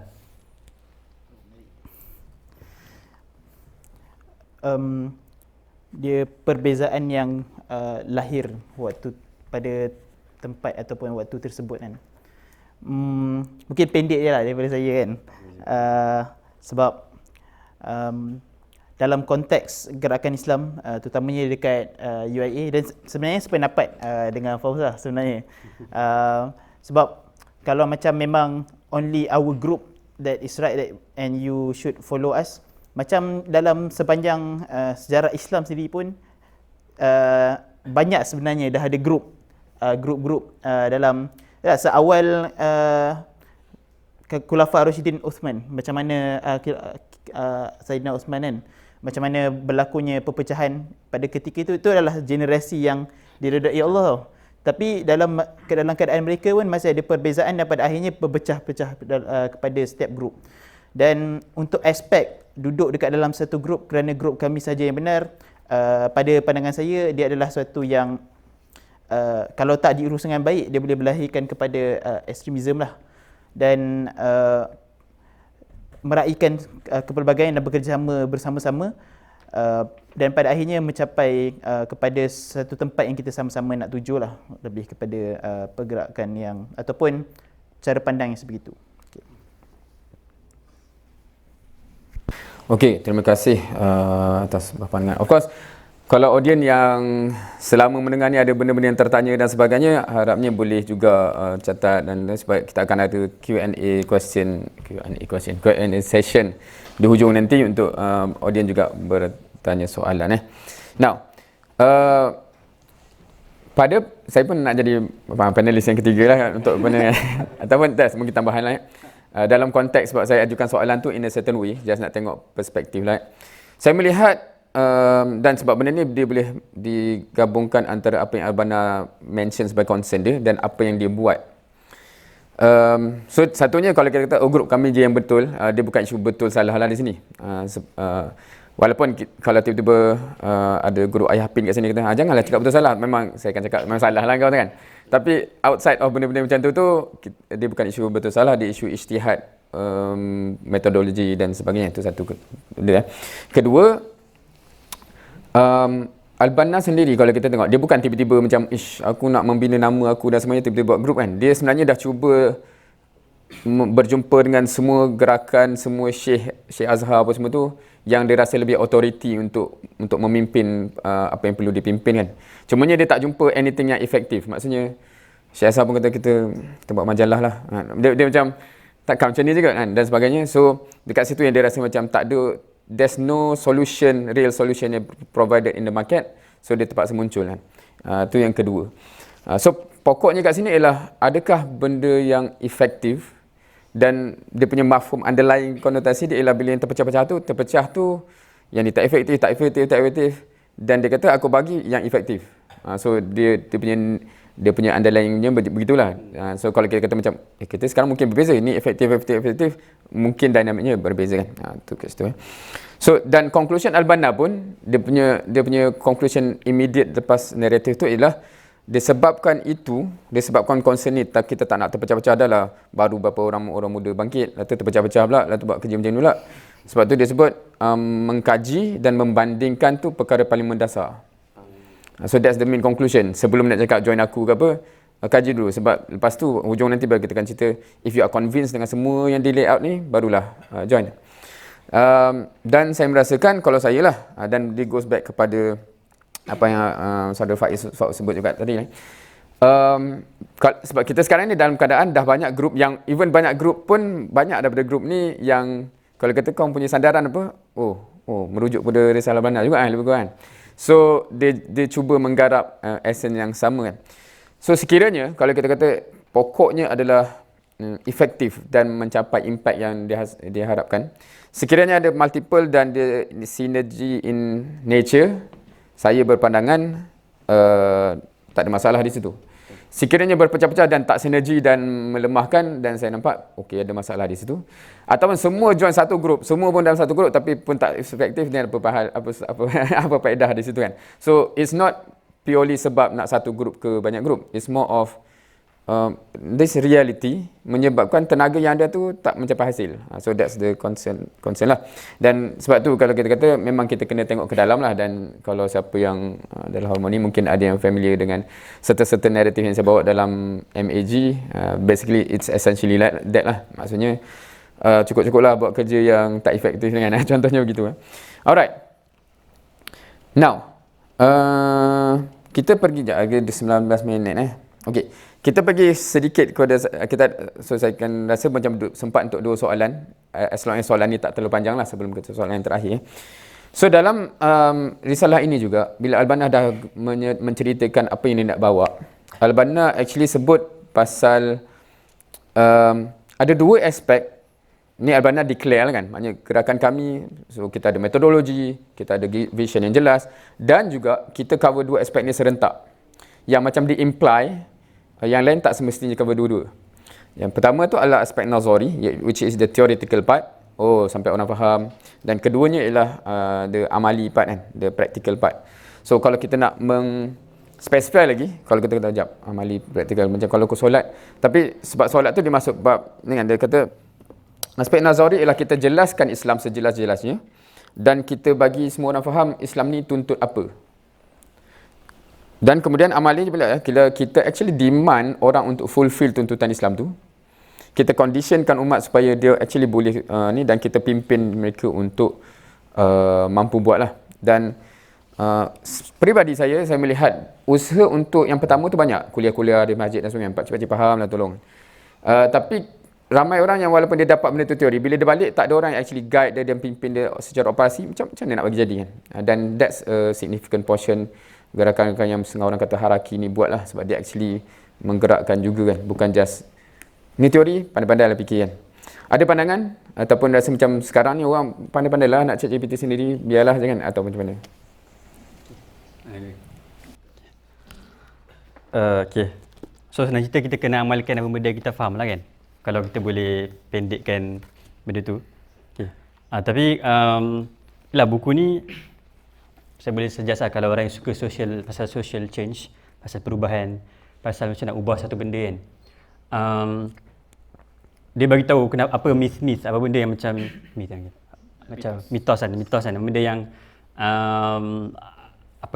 yang kita rasa macam benda tu berubah. Macam kalau kita nampak influencer buat benda tu, kita nampak benda tu akan berubah terus. Maksudnya kalau contoh influencer tu buat something, contohnya kalau kita rekrut influencer ni jangan merokok. Lepas tu kita expect semua orang akan takkan merokok. So benda tu contoh benda-benda yang mitos yang dia dah bantah awal lah.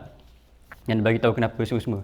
Dan kat hujung buku ni dia bagi tahu yang kalau kita nak ubah kalau nak pakai strategi dalam buku ni, the first step yang kita kena tukar ialah change in thinking. Kita kena faham yang mungkin bila kita buat kuliah tu, kita kena pusing macam mana? Kita kena tukar strategi kita, cara kita fikir tu bukan untuk sebarkan maklumat, tapi memang nak propagating norms. Maksudnya contoh pada saya kalau contoh kalau kita nampak nak ubah satu culture tu, contoh dalam satu culture ialah nak merokok.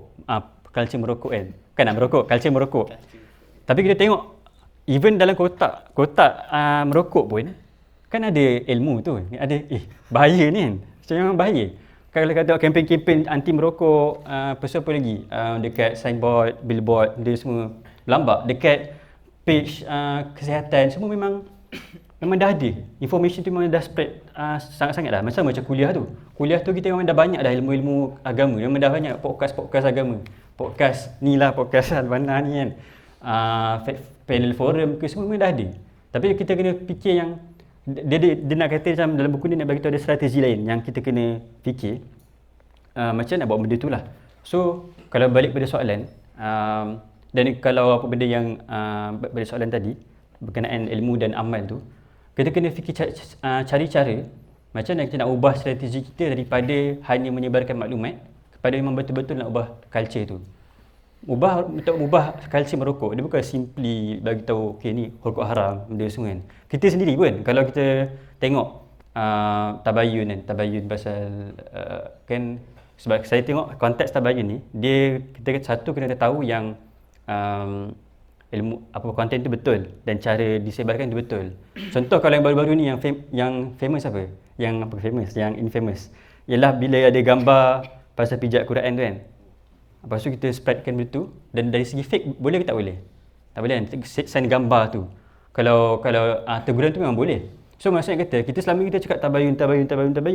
Tapi social pressure, ada influence yang menyebabkan kita macam nak reshare juga benda-benda macam tu kan. So maksudnya apa? Maksudnya nak kata memang benda tu memang sangat tricky lah. Macam nak ubah culture, nak ubah norms yang dalam masyarakat memang tricky. Dan itulah benda yang Al-Bana cuba lakukan, ialah dia bukan sekadar nak sebarkan maklumat saja, beritahu okey kita jelaskan, tapi juga membina secara individu, secara kumpulan yang kita kena betul-betul ubah. Dan memang kalau bacalah mana-mana buku dan dengarlah TED Talk mana pun, dia memang kita sangat perlukan community, sangat perlukan human, sangat perlukan orang lain untuk ubah diri kita lah. So point dia ialah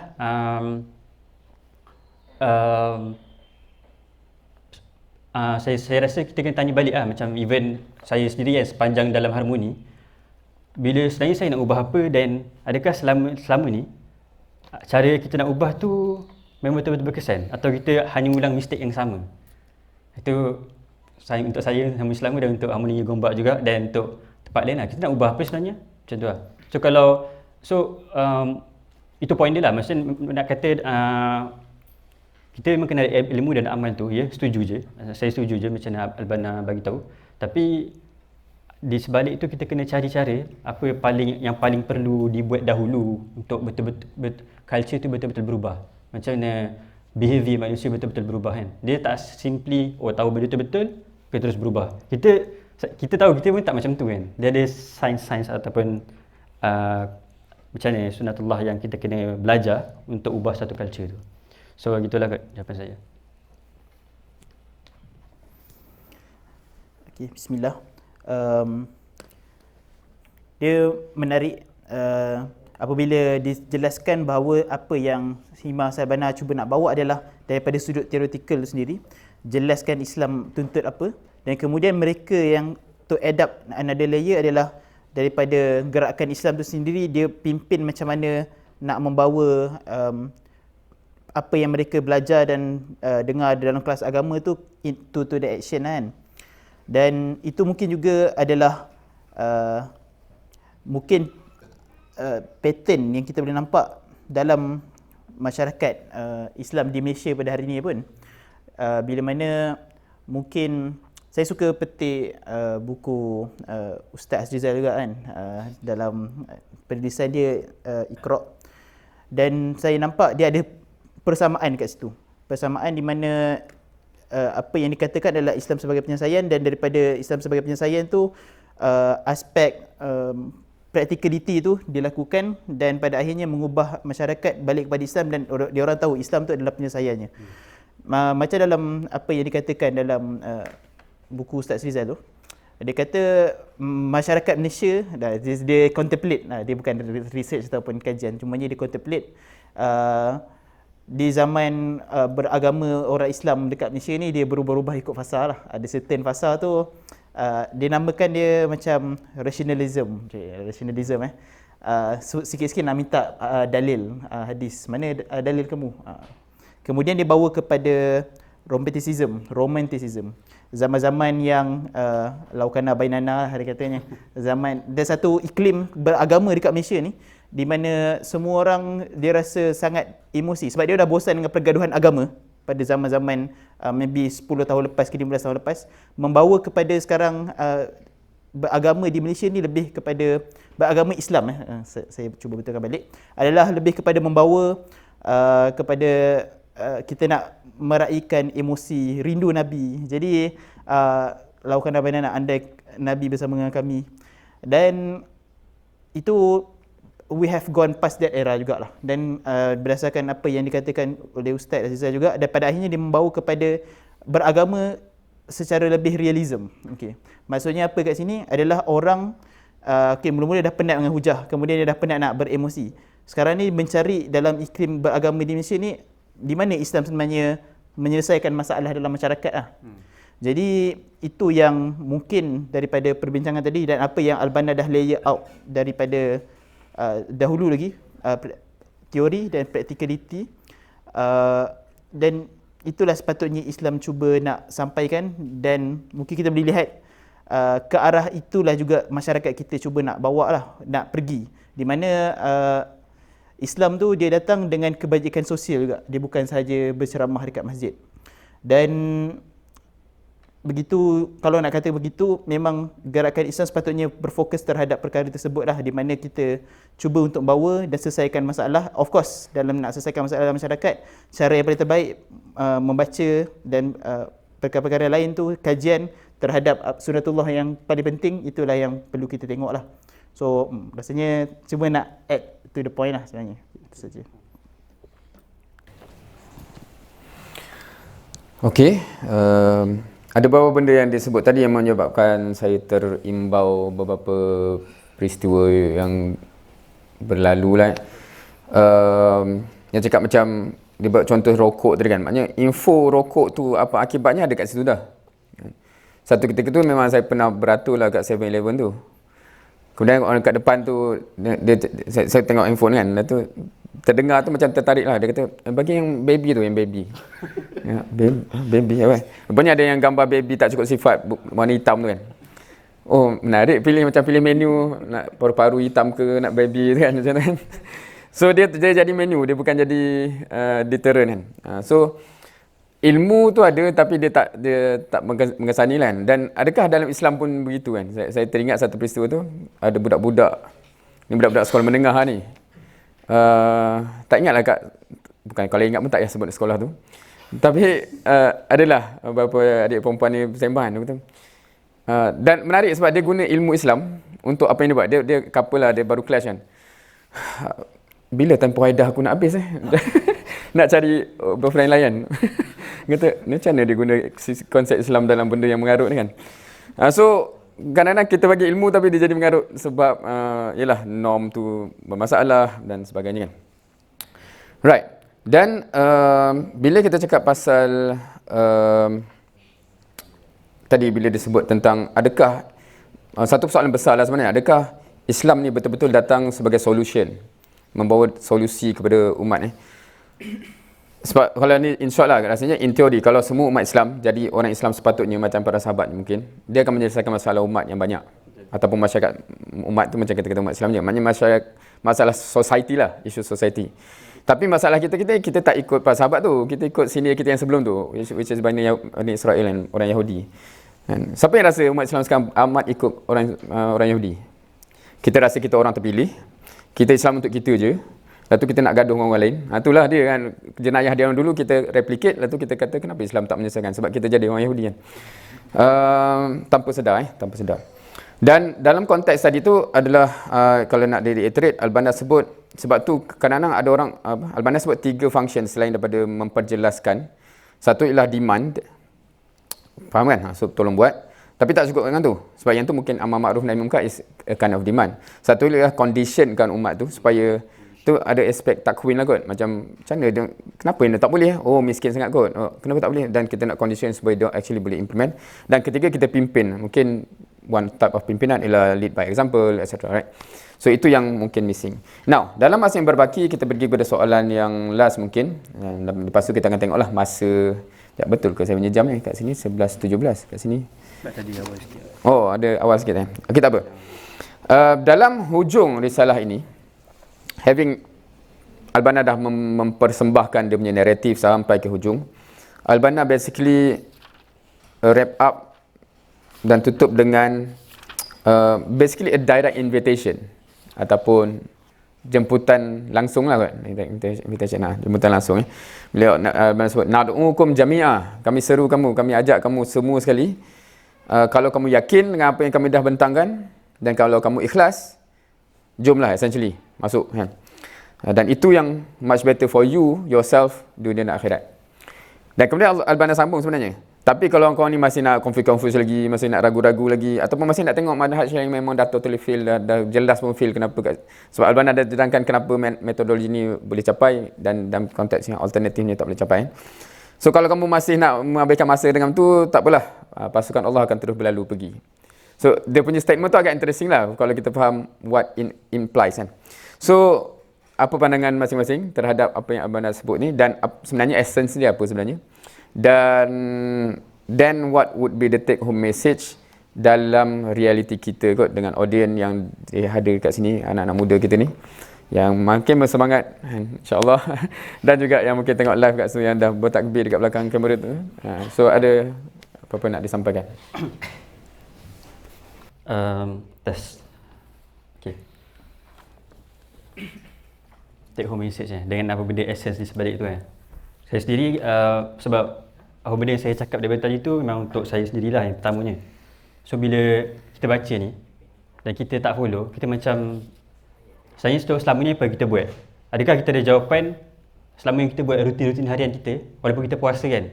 Kita main-main lifestyle benda semua ni, adakah kita ada jawapan kan kalau kita ditanya ke akhirat apa benda kita buat? Apa yang saya buat lah. So saya tak expose dengan saya sendirilah. Saya tak pergi ke banyak-banyak macam merantau ke gerakan-gerakan lain ke apa. Cuma apa benda setakat yang saya sendiri lalui, inilah apa benda yang saya rasa saya follow je lah apa benda yang Albana cakap lah. Maksudnya bukanlah follow apa benda Albana cakap, benda yang seruan yang dia ajak tu saya rasa tak ada masalah pun.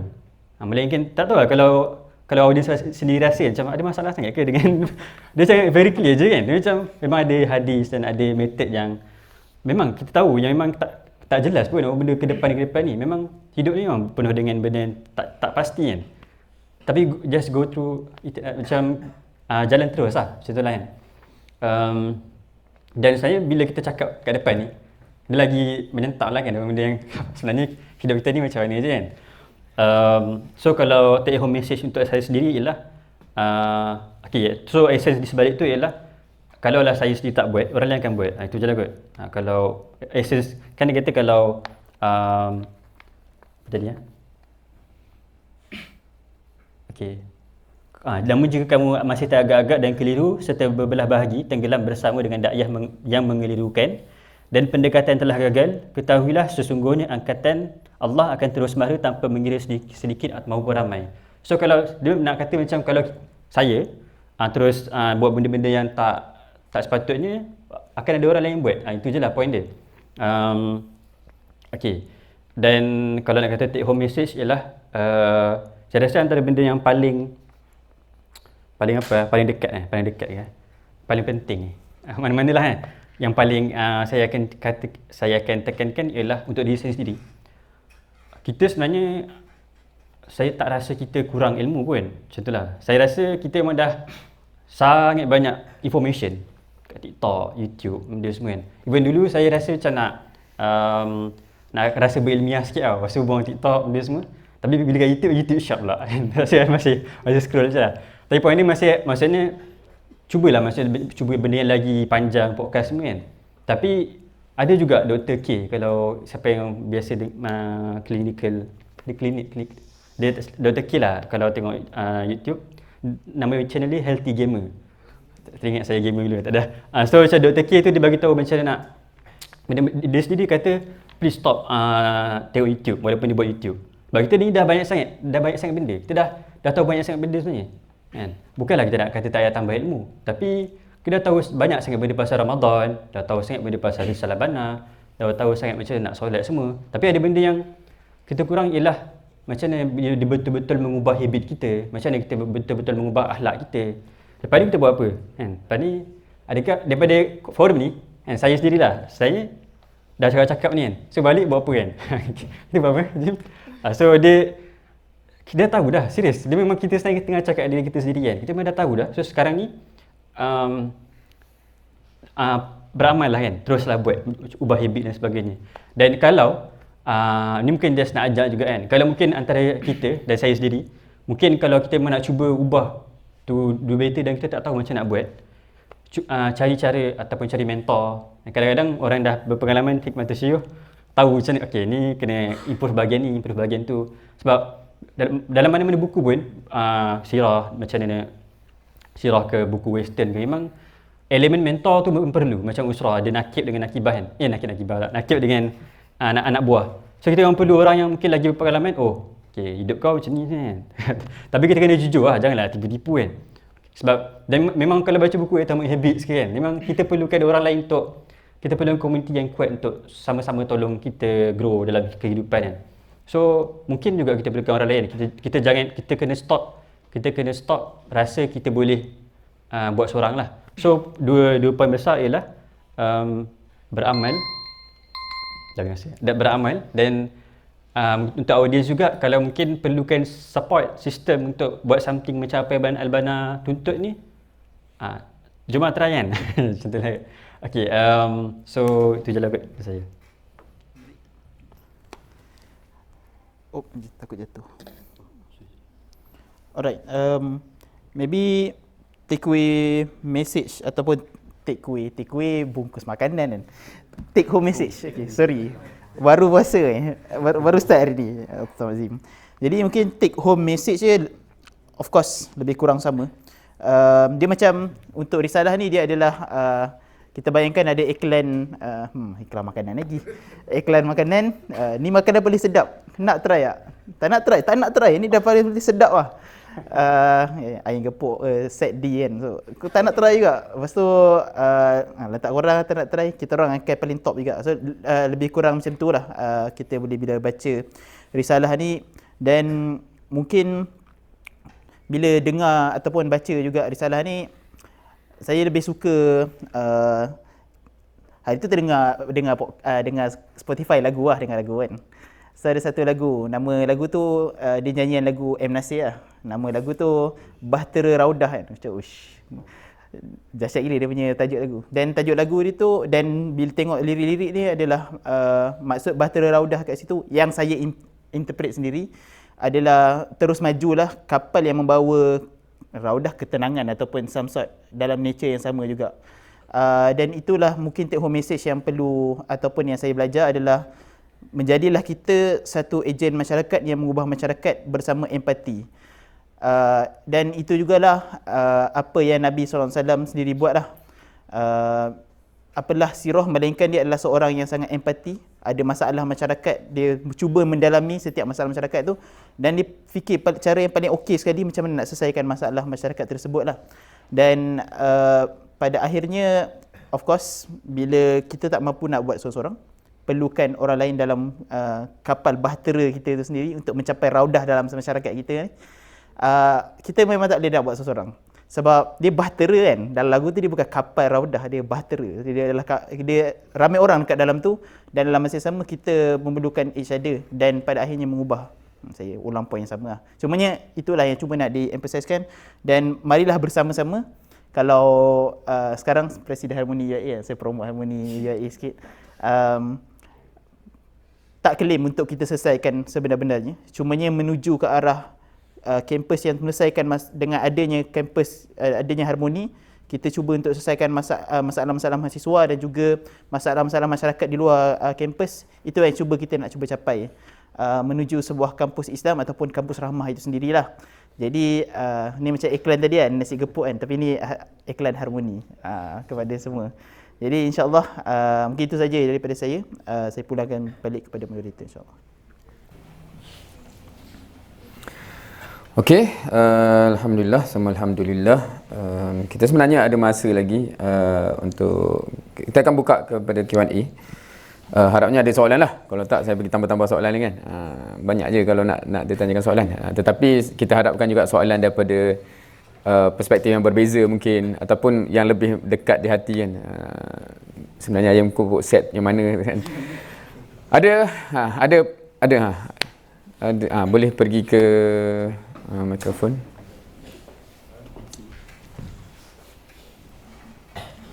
Bismillah. Nama saya Danish Iskandar. Dan soalan saya lebih tertuju pada soalan yang ada berkenaan dengan kerisauan Hassan Banna tentang perpecahan tadi lah. Dan before anda mulakan persoalan ni, ada dua FYI yang nak kena, for your information, bukan pandai projek FYI macam anda boleh tahu. Sebab mungkin during anda tengah susun ayat tadi tu mungkin dah terjawab, tapi ada tak perasan benda tu, sebab benda tu macam dah soalan lain dah. So ada macam tak tahu pula soalan lain bersama pula, betul. Tu yang clarify pertama. Clarify kedua, mungkin berkenaan dengan dalam soalan anda ni dia ada sedikit what if. Jadi kalau dalam lab engineering tu, kalau ada what if ni bahaya. Sebab tak tahu letak what if nak try ni kan, what if letak chemical lain pun tak tahu mak mata meletup lah. Macam tu lah. So itu clarify lah. So soalan anda bunyi macam ni lah. So dalam risalah Ila Al-Syabab Salwana ni, dia menzahirkanlah kerisauan terhadap perpecahan kumpulan dalam kalangan umat Islam. Betul? Dan kalau kita melihat daripada selepas kematian Hassan Banna, iaitu 1949, around that year, I think so, dah lebih orang kata 7 dekad yang lalu lah. Dan perpecahan tu sejak berlaku hampir now lah. So anda lebih prefer soalan-soalan yang macam apakah daripada hasil perpecahan tersebut, apa yang kita dapat daripada sehingga hari ni lah. Macam tu lah. Dan what if-nya ialah, what if kalau kita bersatu. Sebab sejauh mana kesatuan dalam gerakan Islam tu, kita ambil contoh daripada surah Nabi Muhammad SAW. Cara Nabi Muhammad menggerakkan gerakan Banida dengan cara bersatu, dan nampaknya sampai ke negara, national, international. So benda tu tercapai lah, dan hatta khalifah-khalifah seterusnya pun ada penerus dia juga lah. So mungkin boleh mendengar pandangan daripada penyelesaian 1, 2 dan 3 tu mana-mana pun tak apa. Soalan nombor 2. Ha? Soalan nombor 2 kira ni okey, nombor dua. kan Nabi sallallahu alaihi wasallam ada What if kita bersatu lah basically. what if kita bersatu lah. Macam contohnya tadi lah Okey, dapat soalan dah? Nak rasa nak terus jawab supaya tak lupa ke nak buka lagi? Sambil-sambil je macam kalau Sambil tu. diri tu. Okey, kalau ada yang ada soalan boleh terus standby Tapi sementara tu Nak load. Okey. Yang first tadi dah lupa dah. Okey, yang first kalau Kita belajar daripada perpecahan. apa yang kita dapat dari perpecahan Lebih 7 dekat. Oh, apa yang kita dapat dari perpecahan tu lah. Sebab dia macam dah lama sangat kan. So sekarang ni apa kan? Maksudnya sebab kita tak bersatu ke macam tu kan? Menarik kan soalan dia. Sebab pada saya dia ada satu benda yang kita perlu appreciate sama-sama, dan ada satu benda yang kita kena cari lah persamaan supaya benda tu memang boleh buat, boleh ada impak yang sebenar kan, macam tu lah. Kalau kita tengok dalam konteks isu Palestin kan, isu Palestin dah beberapa dekad lah tak settle kan, sampai sekarang kita bukanlah nak kata kita tak pernah, dan kita tengok kita selalu kata macam mana lah orang kenapa tak settle kan, mana tak bersatu apa semua kan. Saya rasa kalau apa kita capai itu, kita kena betul-betul kena melihat dalam konteks global macam ni, dalam konteks nasional macam ni, dalam konteks masyarakat macam mana. Contoh ada orang yang, ini kalau dalam spesifik isu Palestin kalau saya tengok tokoh-tokoh Palestin, dia melihat yang culture kan panggil, ataupun sebaran information, ataupun macam mana behavior kita sebagai masyarakat dalam Malaysia. Kalau dulu sangat teruk, macam memang nak buat benda tu macam orang tak ada sambutan pun, orang tak kisah pun. Tapi makin lama makin better. So kita kena appreciate tak benda tu kan? Kita kena appreciate benda tu kan. Tapi dan kita tengok gerakan-gerakan boycott, walaupun masih ramai lagi tak boycott, tapi gerakan tu kalau kita tengok memang akan merugikan sekian-sekian institusi kan, merugikan bisnes-bisnes sekian-sekian. So benda tu kita kena still appreciate benda tu. Walaupun kita berpecah, kita masih boleh buat benda tu. Tapi ada juga sisi-sisi yang ni umat Islam tak boleh bersatu ke, benda tajuk politik, benda semua kan. Saya rasa tu perbincangan yang kompleks yang saya rasa memang ada aspek kesatuan yang kita kena cuba usahakan lah. Cuma macam mana tu memang bukan bidang saya lah, sebab memang level negara ni tak tahu sangat geopolitik macam ni. Menarik kalau boleh kaji balik macam siapa yang biasa sebut Nasai Ismail kan. Nasai Ismail yang borak ke MY Studio pasal geopolitik benda semua, Emirates dan Wang ke apa. Tu mungkin diorang lebih tahulah, lebih arif kalau umat Islam bersatu tu macam ni. Tapi even berpecahan, kita kena appreciate benda-benda yang macam tu. Progress yang kita dapat daripada dulu, daripada orang tak tahu sangat langsung pasal Palestin, orang tak kisah pun pasal Palestin, tapi orang makin rancak. Dan of course memang ada tapi satu dengan dua ni berkait kan. What if apa yang kita dah capai, yang kedua what if kalau kita capai kan. Dan saya what if kalau kita bersatu. So kalau saya bayangkan kalau kita bersatu, dia simply macam doktor kata tadi kan, kalau kita boleh minta semua institusi berkenaan keluarga, institusi berkenaan pendidikan. Kalau kita tengok sekarang isu-isu pendidikan makin susah dan sebagainya kan. So kita ada relung pendidikan yang kita kena settlekan. So bayangkan kalau ada arahan atas tu yang bila YB Fadila cakap semua boleh follow 100%, senang. Tapi sekarang ni benda tu bila ada isu-isu yang daripada menteri pun orang masih kritik daripada menteri, kementerian. Tapi kiranya pada saya tak nampak kita dah 100% follow arahan orang atas lah. Dan saya nampak yang kalau kita boleh bagi arahan satu arahan dan semua orang buat cara masing-masing yang memang tu yang paling efektif untuk make sure pendidikan tu yang paling okey sekali. Jadi kalau tengok sistem pendidikan ni pun ramai lagi cikgu-cikgu yang kritik, orang tak kisah, orang tak puas hati dah dengan sekian-sekian institusi. Sama juga macam doktor kata Baitul Muslim, keluarga kan. Macam nak buat satu keluarga tu, mungkin ada satu arahan daripada orang atas, daripada atasan yang kita boleh implement. Semua keluarga kena buat macam ni. Tapi sebab sekarang pun ada tak ada apa, macam orang tak kisah pun lah. Macam keluarga A fikirlah pasal keluarga sendiri kan. Macam tu lah. So saya nampak kalau kita nak capai tu, memang kita boleh kata ada je benda-benda yang positif kita boleh appreciate, dan memang banyak sangat lagi benda yang kita kena cari macam nak selesaikan the problem, macam mana kita nak satukan, macam nak kita nak banyakkan stakeholders untuk kerja sama-sama. Di dalam buku ni pun dia cuba cari macam ni, daripada grup yang kecil kita cuba bersatu. Dia konsep yang sama, dia bersatu kan. Dan kalau kita boleh bersatu, kita tahu punca kuasa dia kat mana. Okay, kita kena follow ni. Contoh macam UIA, semua orang kena implement usrah dalam setiap kelab. So dia kata semua kena buat contoh. Dan of course benda tu memang kena cari contoh kalau usrah tu bukan solution, memang orang tak nak lah contoh. So saya kira memang kalau bersatu tu arahan akan lagi mudah.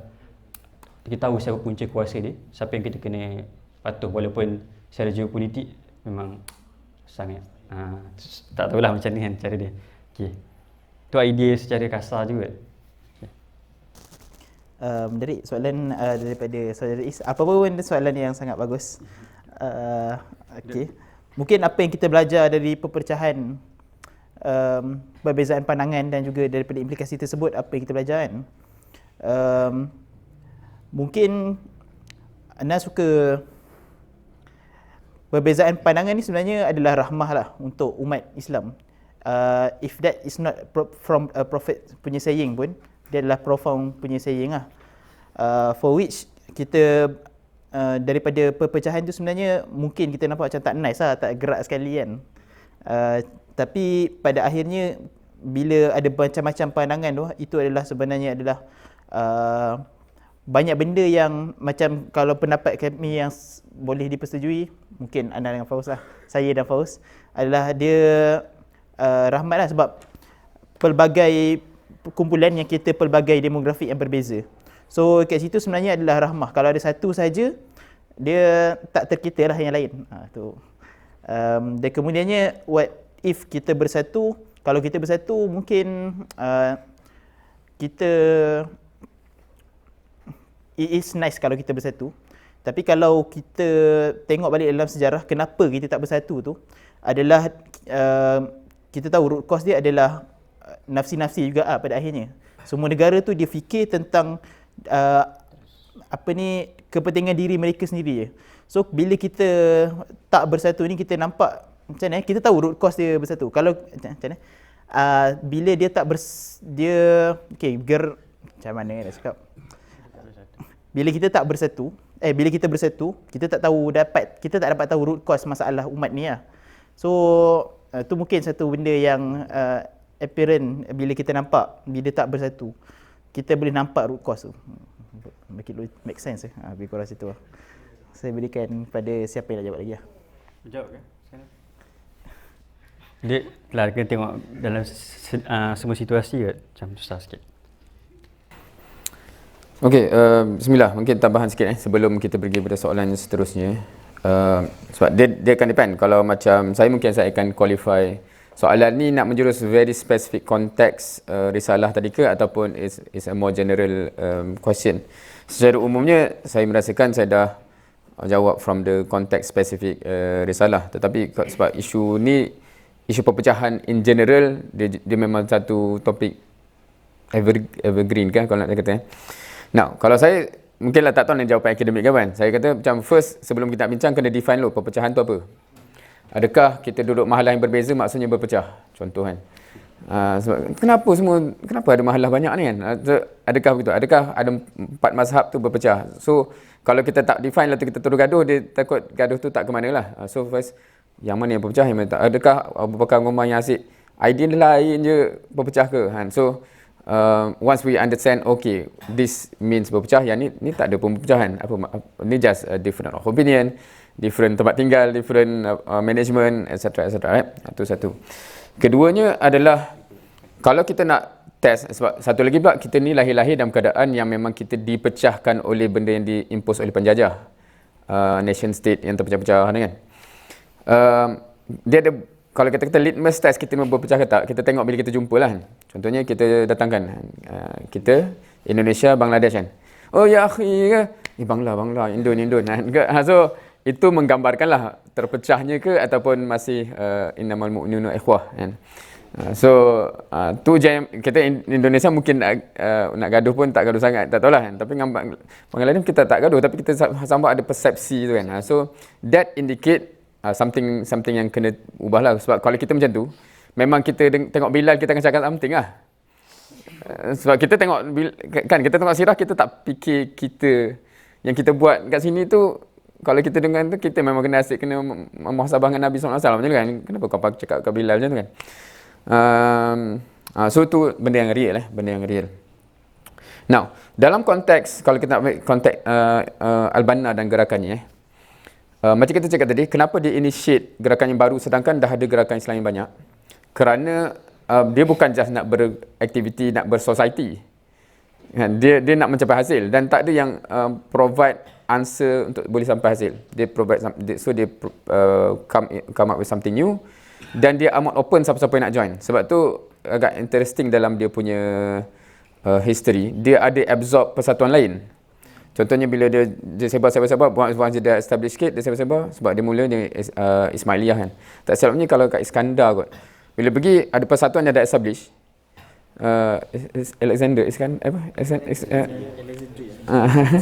Iskandaria kan. Iskandaria. Ke Kahirah. Tak ingat yang mana satu, tapi ada gerakan yang dah still established. So bila dia tengok, oh Al-Banna buat benda ni kan, kita pun percaya benda ni kan. So dia convert je persatuan tu jadi IM cawangan Kahirah. So dan Al-Banna pun memang sebab tu dia kata dia namakan persatuan dia tu dengan nama yang universal yang boleh join je kan. Sebab kalau kata Persatuan Melayu Muslim, dah India tak boleh masuk dah kan. Malaysia se-Malaysia, dah Indonesia tak boleh masuk kan. So nama tu semua yang semua innamal mu'minuna ikhwah. So itu antara background yang menyebabkan, maksudnya from kita punya perspektif. Dan kalau nak ambil that essence, NGO yang saya berada di dalamnya sekarang pun gabungan beberapa entiti yang sebelum ni dapat daripada multiple lines datang ke Malaysia buat inisiatif dan digabungkan menjadi satu entiti. So our DNA is always terbuka kepada penggabungan ni. Cumanya kita tak akan kompromi kita punya hala tuju. Kalau kita kata jom join lah aku kan, kita pergi buat kerja yang lebih lesser of impact. So kita tak boleh macam tu sebab ultimate aim tu memang kena capai juga. Tapi kalau kau pun yakin kita situ, jomlah kita jadi sama ni kan. So that's the essence yang kalau from saya punya ni lah. Tadi ada nak tanya soalan lagi? Ke tak jadi? Dah duduk dah. Oh ni dah. Sila. Hisar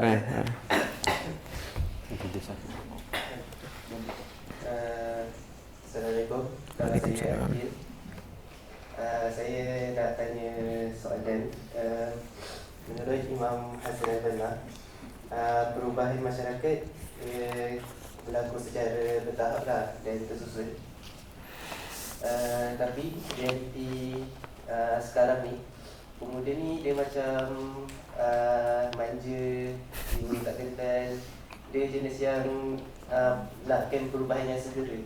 Macam yang saudara Fauz ada cakap tadi, yang zaman Nabi SAW, para sahabat dia percaya je sesuatu tu walaupun benda tu nampak macam impossible lah.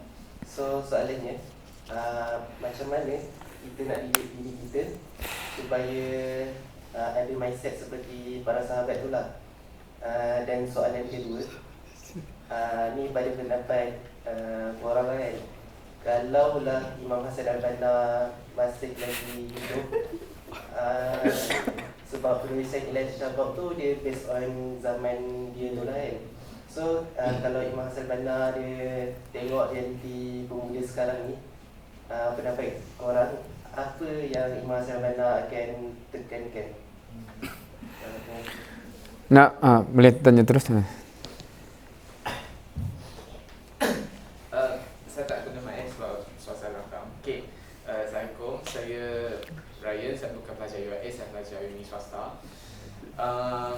Saya nak ada sentuh sikit lah tentang soalan yang ditanyakan oleh saudara Encik Iskandar tadi pasal perpecahan kan. Soalan what if kita bersatu padu kan. Okay.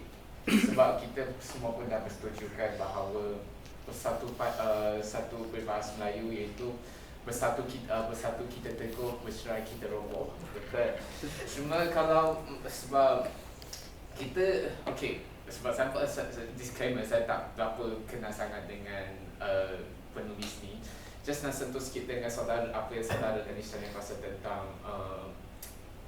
masa perpecahan dan perpaduan kan.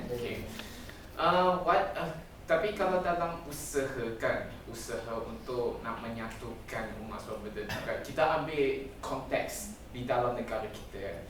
Macam saya adalah orang Islam juga, macam korang semua, status agama sama, cuma status bangsa je yang berbeza. Macam korang Melayu, saya orang Cina. Kadang-kadang kalau dalam usaha untuk mencapai perpaduan, saya kadang-kadang mempunyai krisis identiti, saya lah ataupun orang lain dekat luar sana ada krisis identiti, iaitu identiti bangsa. Iaitu contohlah macam baru-baru ni ada, seperti kita dah tahu, ada macam Pisah Quran tu kan, oleh pelajar India, seorang pelajar India dekat faham. Dia apa kaitan dengan krisis identiti? Sebab saya rasa ialah memang marah sebab Al-Quran tu memang adalah satu kitab suci yang kita orang Islam pakai setiap hari.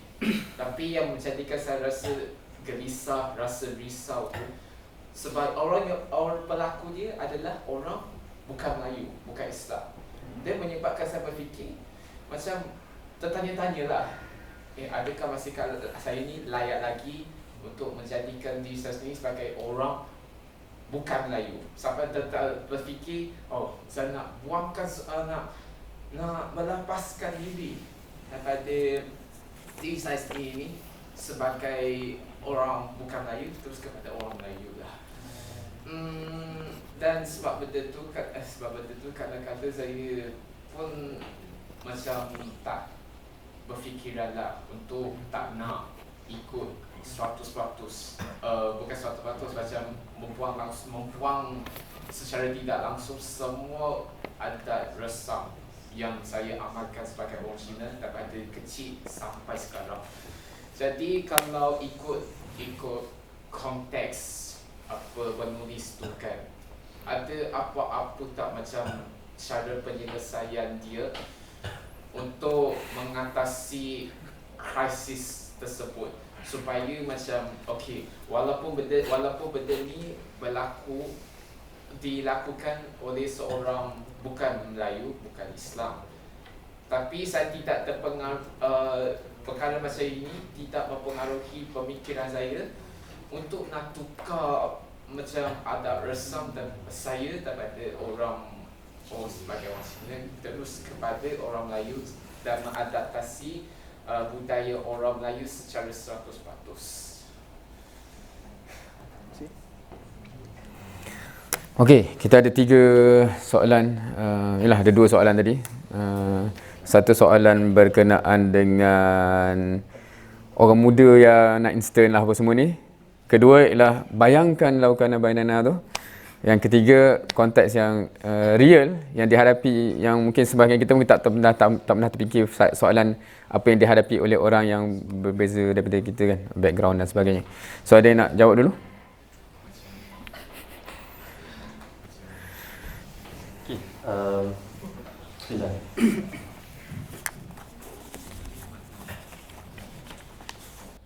Okey, itu soalan pertama. Sebab apa dia punya problem ialah rasa macam pemuda sekarang manja kan, susah nak berubah. Macam tu lah kan, paling mudahnya macam tu lah. Ada mindset macam para sahabat sebagainya. Saya melihat macam mana nak cakap, setiap daripada kita akan ada satu panggil apa, sisi yang kalau kita kena tackle sisi tu, kita akan rasa nak berubah macam tu. Ada orang mungkin dilalui dengan ujian, lepas tu dia akan berubah. Ada orang yang dia kena ubah mindsetting dia sikit supaya dia betul-betul berubah 100%. Ada orang yang mindsetting dia dah ada, tapi community dia perlukan orang lain untuk membantu dia. Ada orang yang mungkin dia ada sakit-sakit mental yang mungkin saya nak cakap setiap masalah tu dia ada spesifik problem yang kita kena, dia ada spesifik diagnosis yang kita kena cuba cari cara macam nak selesaikan. Sama macam kalau kita tengok orang yang ada mental illness disorder kan, Kita tak boleh simply kata yang dia lemah iman kan. Kita boleh kata spiritual membantu dia untuk cure, untuk selesaikan problem dia.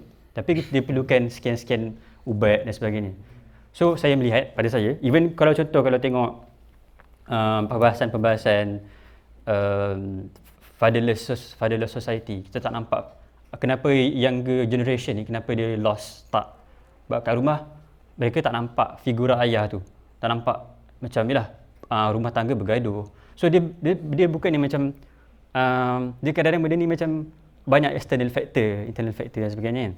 So nak katanya setiap daripada kita tu dia ada spesifik diagnosis yang kita sendiri kena jujur dengan diri kita apa yang kita sebenarnya perlukan. So tu yang pada saya tadi kan, saya cadangkan untuk jumpa orang, cuba aku nak buat macam ni. Kalau saya antara orang yang paling saya banyak rujuk Dr. Saif lah, contoh kan. Ataupun mungkin saya nak kata yang kita tak boleh nak generalize semua problem tu dengan satu problem je. So setiap pemuda ni ada satu, mungkin ada orang yang masalah family tak ada pun. Memang settle semua. So saya nak cari macam nak bagi lagi laju dalam berdakwah kan. Contoh mungkin macam tu kan. Ada orang yang mungkin juga power gila dalam berdakwah, tapi mungkin dia problem dah bahagian maksiat ke apa, game addict benda dan sebagainya. So setiap satu tu dia ada satu perubahan-perubahan dan problem yang kita kena spesifikkan dan kita kena cuba cari solution dia. So kalau contoh Akil sendiri kan, apa sebenarnya problem dia? Macam manja macam ni tu. Jadi apa situasi-situasi yang menyebabkan hantar cakap hantar manja contoh? Adakah habit tu sebab kita banyak tidur ke atau banyak komplain ke? So kita kena go through pada situasi tu. Kalau kita tak mampu cari cara macam nak selesai situasi tu, kita kena cuba cari orang lain. Macam tu lah. Sama je macam kalau kita rasa kita tak jaga solat ke apa kan. Mungkin kita perlukan orang lain untuk tolong dan sebagainya. Ada orang kita mungkin kurang bersemangat. Betul ke kita orang bersemangat? Mungkin kita ada problem-problem yang menyebabkan kita rasa tak bersemangat. Mungkin kita, contoh orang yang dah lama bekerja dalam organisation, lepas tu macam dah penat nak layan manusia ni kan.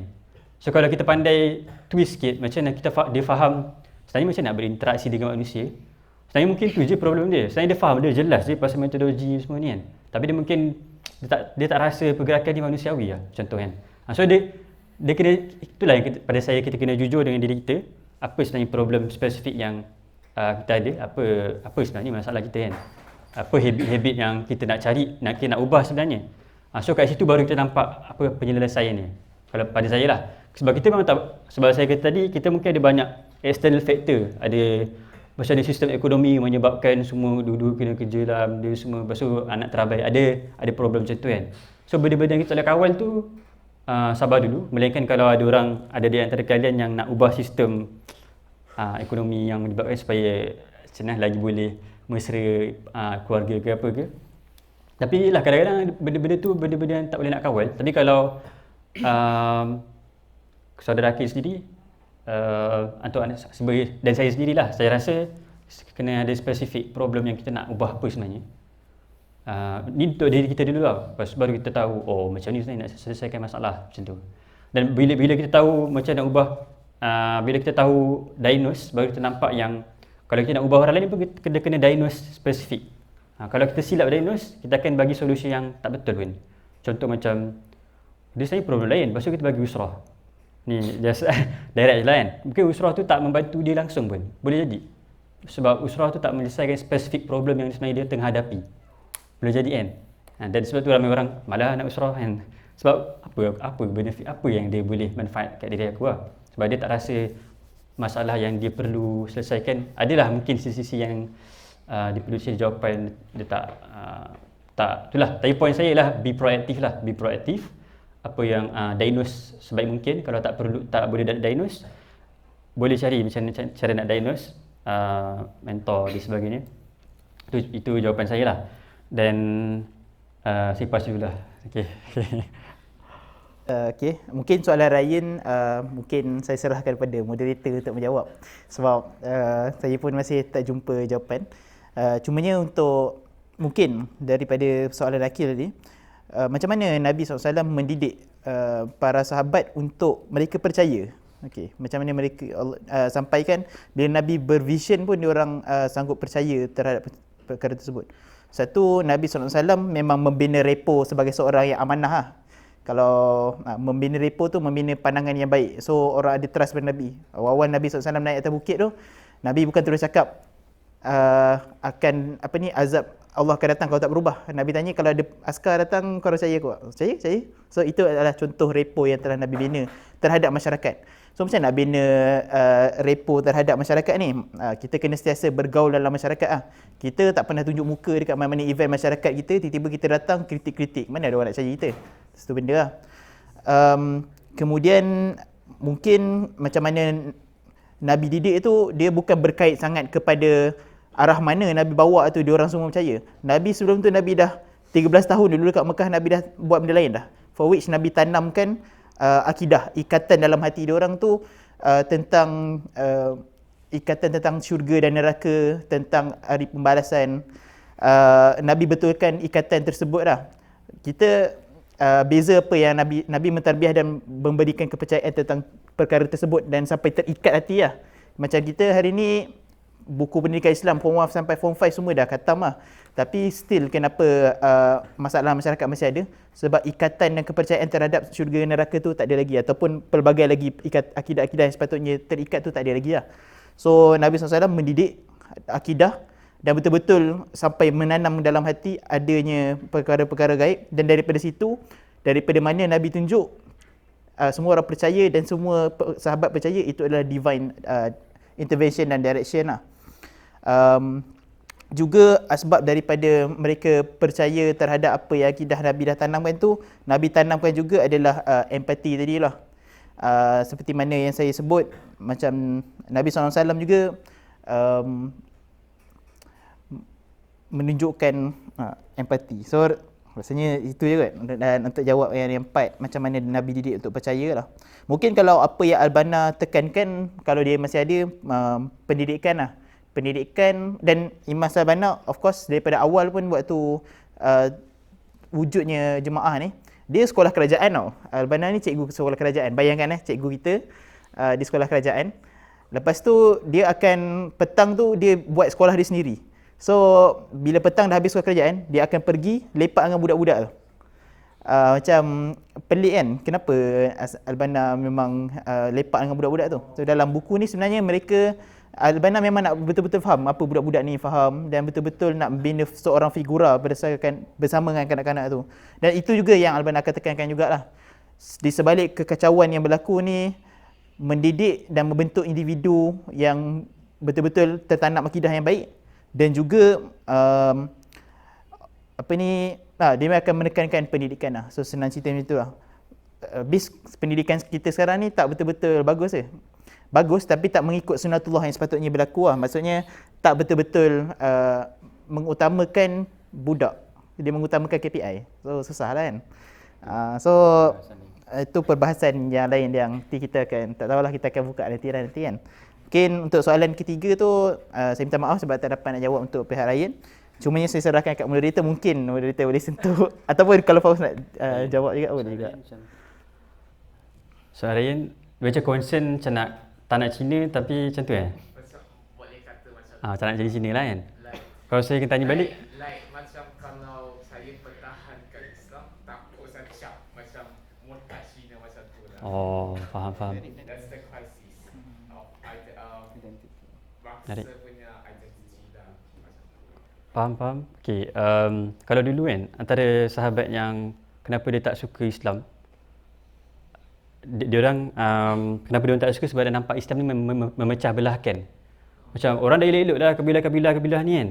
Lepas tu bila sampai je risalah Nabi Muhammad, Nabi sallallahu alaihi wasallam, nampak macam jadi macam makin gaduh kan, macam benda ni kan. So sebab tu ialah Umar radhiyallahu anhu. So nak katanya Umar memang orang yang sangatlah dia nationalism, dia sangatlah berbangga dengan kabilah dia semua. So tu yang dia macam, dia sangatlah geram kenapa Islam memecah kebelahkan kan. Sampailah dia faham Quran tu apa dan sebagainya. So apa yang nak katanya, dan Umar tak ada pun nak kena keluar bangsa dia pun. So saya rasa ada dua perspektif lah. Satu, kita bila kita nampak dalam perspektif dakwah kan, kita akan cuba melihat dari aspek potensi tu. So macam, ya betul penjajah dah kata dah pecahkan Melayu ni, India ni, Cina, bisnes dan semua kan. So saya rasa kalau lah kita boleh macam mana cari cara supaya potensi bangsa Cina ni dituliskan untuk dakwah. Macam so if kalau macam tu. So sama je lah macam kita semua ada potensi. Macam mana nak guna potensi tu untuk bantu dakwah. Yalah, mungkin saudara Ryan kata pasal pecahan kan. Tapi kalau lah kita boleh ubah sikit perspektif yang kita nampak yang ialah ruang-ruang untuk kita menggunakan potensi-potensi tu untuk menolong dakwah kan. Sama je macam sirah berlaku macam mana baik bandar Taif memang bandar yang kaya. Kalau tengok bandar-bandar yang power-power, antara bandar yang power ialah bandar Taif dan Mekah waktu tu. Okey, itu yang pertama lah. Yang kedua, mungkin dia tanya balik kalau contoh Ryan masuk Melayu contoh kan. Adakah Melayu tak ada problem? Kalau kita tengok yang kena serbu gay semua Melayu kan, mostly kan. So semua bangsa pun ada Melayu kan. So semua bangsa pun ada problem. Nampak? Kan yang dekat gym Tak semua pun sebahagian. bukan semua, banyak mostly kan. So again banyak je kita akan jumpa potensi untuk macam nak pakai potensi tu untuk dakwah, dan kita akan jumpa juga semua tempat pun ada masalah. Sama lah macam UAE, macam ni kita pergi wilayah pun ada masalah juga. Dia sama je kan. Sama je. So macam mana kita be proaktif untuk menyelesaikan masalah tu dengan semampu kita lah. Macam tu. Okey, di penghujung waktu ni mungkin saya menyentuh beberapa untuk komentar sedikit pada 3 soalan tadi. Yang pertamanya berkenaan dengan orang muda sekarang. Tak tahulah kalau orang muda sekarang dia rasa dia berbeza dengan orang muda dulu tu based on apa? Adakah based on cerita-cerita kan? Sebab kadang-kadang cerita tu dah romanticize ke apa, tu satu hal juga. Walaupun ada data juga yang tu satu. Keduanya, saya menganggap manusia ni very kemampuan untuk adapt tu amat tinggi. So bila situasi berubah, dia boleh adapt berubah. Be it implikasi dia positif atau negatif tu kadang-kadang tak bersedar lah kan. So malangnya korang ni ataupun the challenge that you have, macam mana? The opportunity and challenge yang datang tu ada. The opportunity yang you datang you lahir dah internet dan sebagainya. Maknanya kalau generasi kami lahir di fasa internet tu masih baru jadi wujud. Masa saya undergrad, lepas tu nak pergi master, lepas tu ada member-member yang bidang tu, dia kata macam, kita orang tengah research, kau tahu tak? Tak payah gedung raya kot, dia send sampai sana. Gila, biar betul kan? Itu masih dalam lab tau, masih dalam lab. Yang kita sekarang macam budak-budak kata, apa benda ni kan, kuno sangat. Masa tu, so we go through that transition yang kita macam bersyukur lah, perubahan. Korang lahir dah macam take for granted. Okay, it comes with the vast opportunity dan ni lah. Tapi dia datang dengan, maknanya generasi sekarang tak pernah melalui fasa kena sabar. Walaupun satu ketika dulu kadang-kadang Malaysia ni masih buffering lah. Siapa pernah nak tengok video tu buffering? Dia tengok terhenti pula, dia buffering. Sekarang ni macam kalau tu kita dah hempas kan, apa wifi ni kan. Kalau zaman dulu lagi lah, kena sebelum nak dial up tu kena dia bunyi tu, lepas tu baru masuk you are connected kan. Lepas tu ada orang langgar wayar, astagfirullah. Siapa pernah zaman penpal? Penpal. Hantar surat ni macam sahabat pena. Saya pernah ada sahabat di Jepun, hantar surat seminggu sampai sana, seminggu baru dia reply. Khabar baik kan. Seminggu. Kita kat sini lambat 2 minit tak reply. Ya Allah. So perubahan tu menyebabkan interestingly sebab manusia ni adapt. So dia adapt dengan that, it becomes the norm. Tapi disebabkan saya yakin manusia ni mampu adapt, benda tu boleh diubah. Cumanya untuk berubah dia perlukan proses. Untuk proses dia perlukan willing untuk lalu proses lah. Orang yang rokok pun nak ubah jadi tak rokok tu, kalau willing ada proses dia walaupun perit. I sincerely believe kesabaran, mampu apa semua tu boleh ditrain, tapi kena nak dulu. Sebab saya sebagai pendidik maknanya dalam ekosistem pendidikan kan, saya agak concern bila pendidikan tu yang nak adapt dengan orang. Macam ni, budak-budak dia nak cepat, so kita semua buku nota pun kena seringkas mungkin. Maknanya, so kita nak dia boleh dapat info tu semudah-mudahnya. Tapi kita tak pernah fikir, macam mana nak latih dia orang untuk mampu mencari walaupun terpaksa sabar.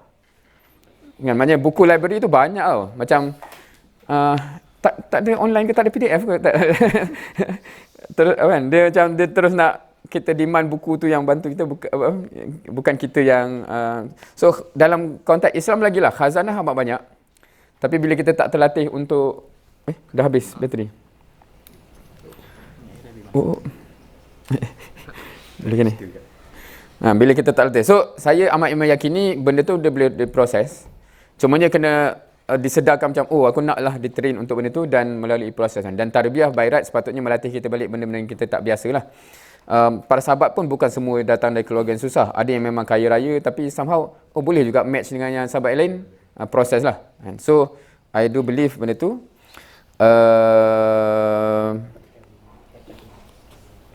So orang kata tadi ada pepatah Melayu, di mana ada kemahuan di situ ada jalan. So nak tak nak. Dan kalau balik pada point tadi tu, sahabat tu diikat dengan akidah dulu sehingga dia nak, dan the whole process. Kalau kita baca Quran tu punyalah banyak muhasabah kan. Kenapa turun Bukit Uhud? Kenapa Nabi tengah khutbah ke pergi layan caravan baru sampai? Maknanya semua behavior tu diubah sedikit demi sedikit dengan teguran. Tapi dia willing untuk dapat teguran tu lah. Bukan apa ni muhasabah nak dah koyak. Tu yang pertama. Yang kedua, wallahualam, kalau soalan kalau Al-Banna masih ada sekarang kan. Sebab kadang-kadang kita nak tanya benda tu apa yang dia nampak kan.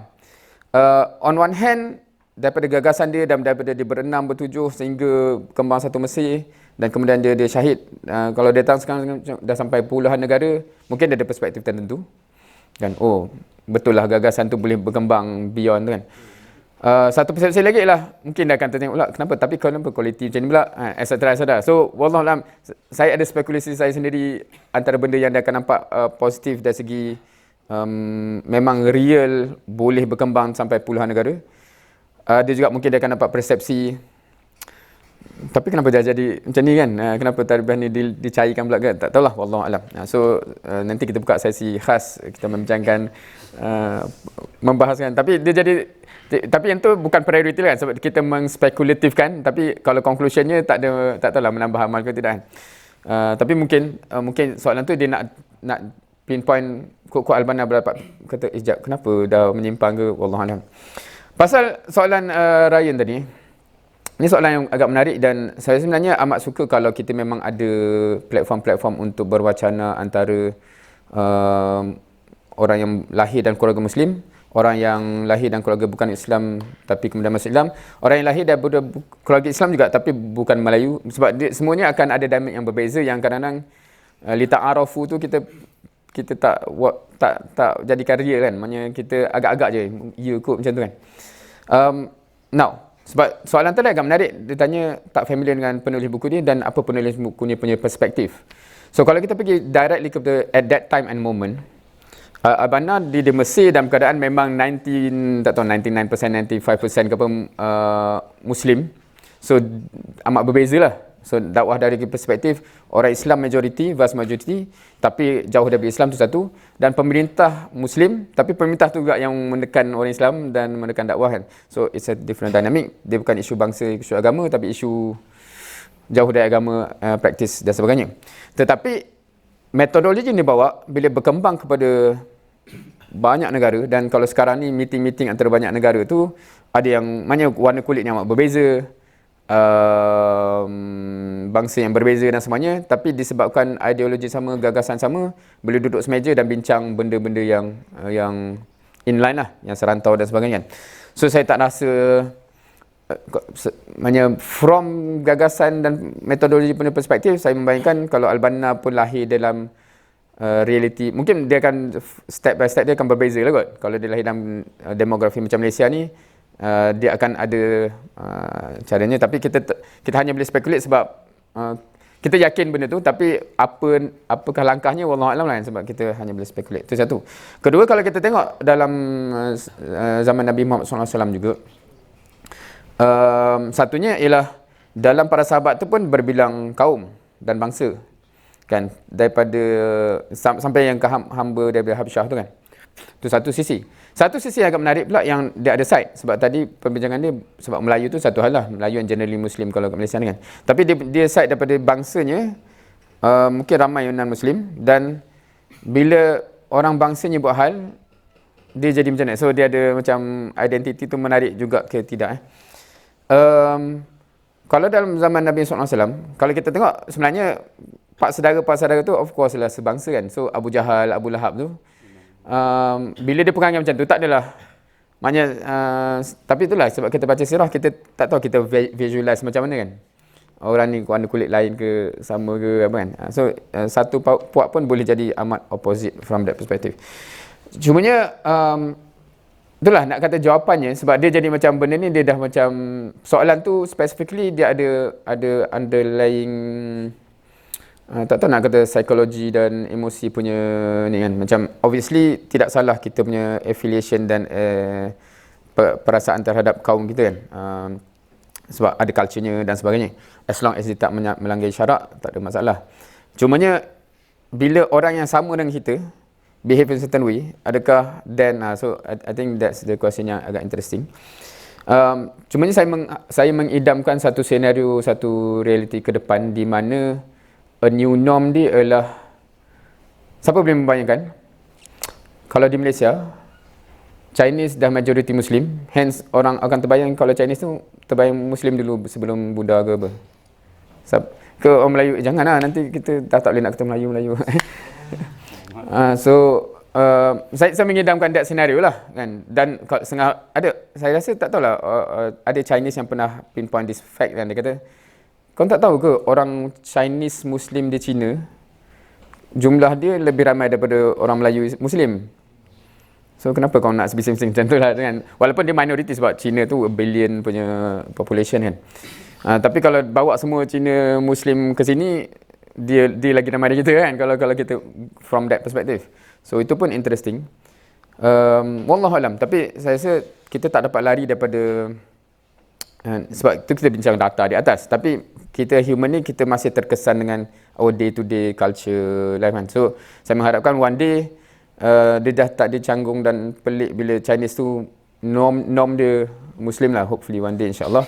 Dan from kita punya aspirasi memang kita gear towards that lah. Dan rasanya ni mungkin nak kena Google statistik. Kalau kat Malaysia ni conversion rate tu rasanya Chinese yang the paling besar conversion rate from bangsa punya perspektif rasanya ke Muslim, ke Islaman. Cumanya the rate tu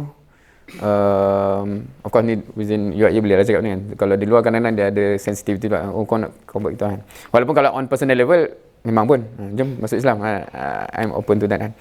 Sebab memang kita invite. Wallahu alam. So setakat itulah. Beyond that mungkin ada orang yang kena sembang untuk get underlying dia, kat mana dia punya pinpoint yang merasakan begitu, kan. So kita nak benda yang apa nak kata, kalau bendanya bersifat sayang tanah air, sayang keluarga, sayang bangsa, tu is a positive thing. Dan sebab sayang itulah kita nak semua-semuanya dapat keredaan dan masuk Islam dan sebagainya. Kalau Melayu pun sepatutnya ada rasa itu. Kita kadang-kadang take for granted the fact that, tak tahulah, semua kat sini ada pengalaman. Saya tutup dengan ni kot. Sebab saya pernah melihat bila parents saya dapat Islam di overseas, dapat Islam tu dapat kefahaman lah, dia Muslim dah. Tapi balik tu mengambil masa yang lama sebelum grandparent tutup aurat, pak saudara, mak saudara tutup aurat. Dia ambil masa yang lama sehingga seluruh keluarga tu tutup auratnya. Dan itu proses mengislamkan from practical sense lah, walaupun bukan kita kata berubah agama official. So rasanya from Malay punya community tu pun benda tu masih besar sebenarnya, walaupun kita akan nampak lah obvious Chinese tu officially bukan Islam kepada Islam, dan akidah tu sendiri nak dibincangkan. Tapi from Muslim punya perspektif tu rasanya banyak juga aspek akidah yang perlu ditanam balik supaya dia rasa nak praktis tu. Wallahu alam. So minta maaf banyak-banyak kepada ni, kalau ikut jadual kalau tak silapnya macam dah 14 minit terlajak. Kalau betul lah 14 sepatutnya pukul 12 kita habiskan. Terima kasih banyak-banyak jazakumullah khairan kasar kepada yang betul kan masa ni kan dah terlajak kan.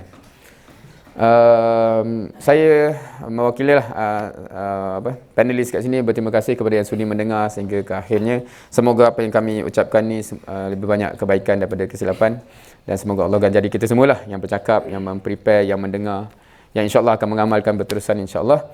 Dan of course kita amat alukan siapa yang lebih dengar ni macam next time aku patut juga panelis juga, boleh je bagi tahu penganjur. Kita amat terbuka kepada panelis-panelis yang rasa macam ada idea intellectual untuk membincangkan benda-benda Risalah Sarat Al-Banna, sebab nama pun wacana Al-Banna kan, Risalah Al-Banna, dan juga how it applies kepada kita punya real life lah. Jazakumullah khairan katsira. Wassalamualaikum warahmatullahi wabarakatuh.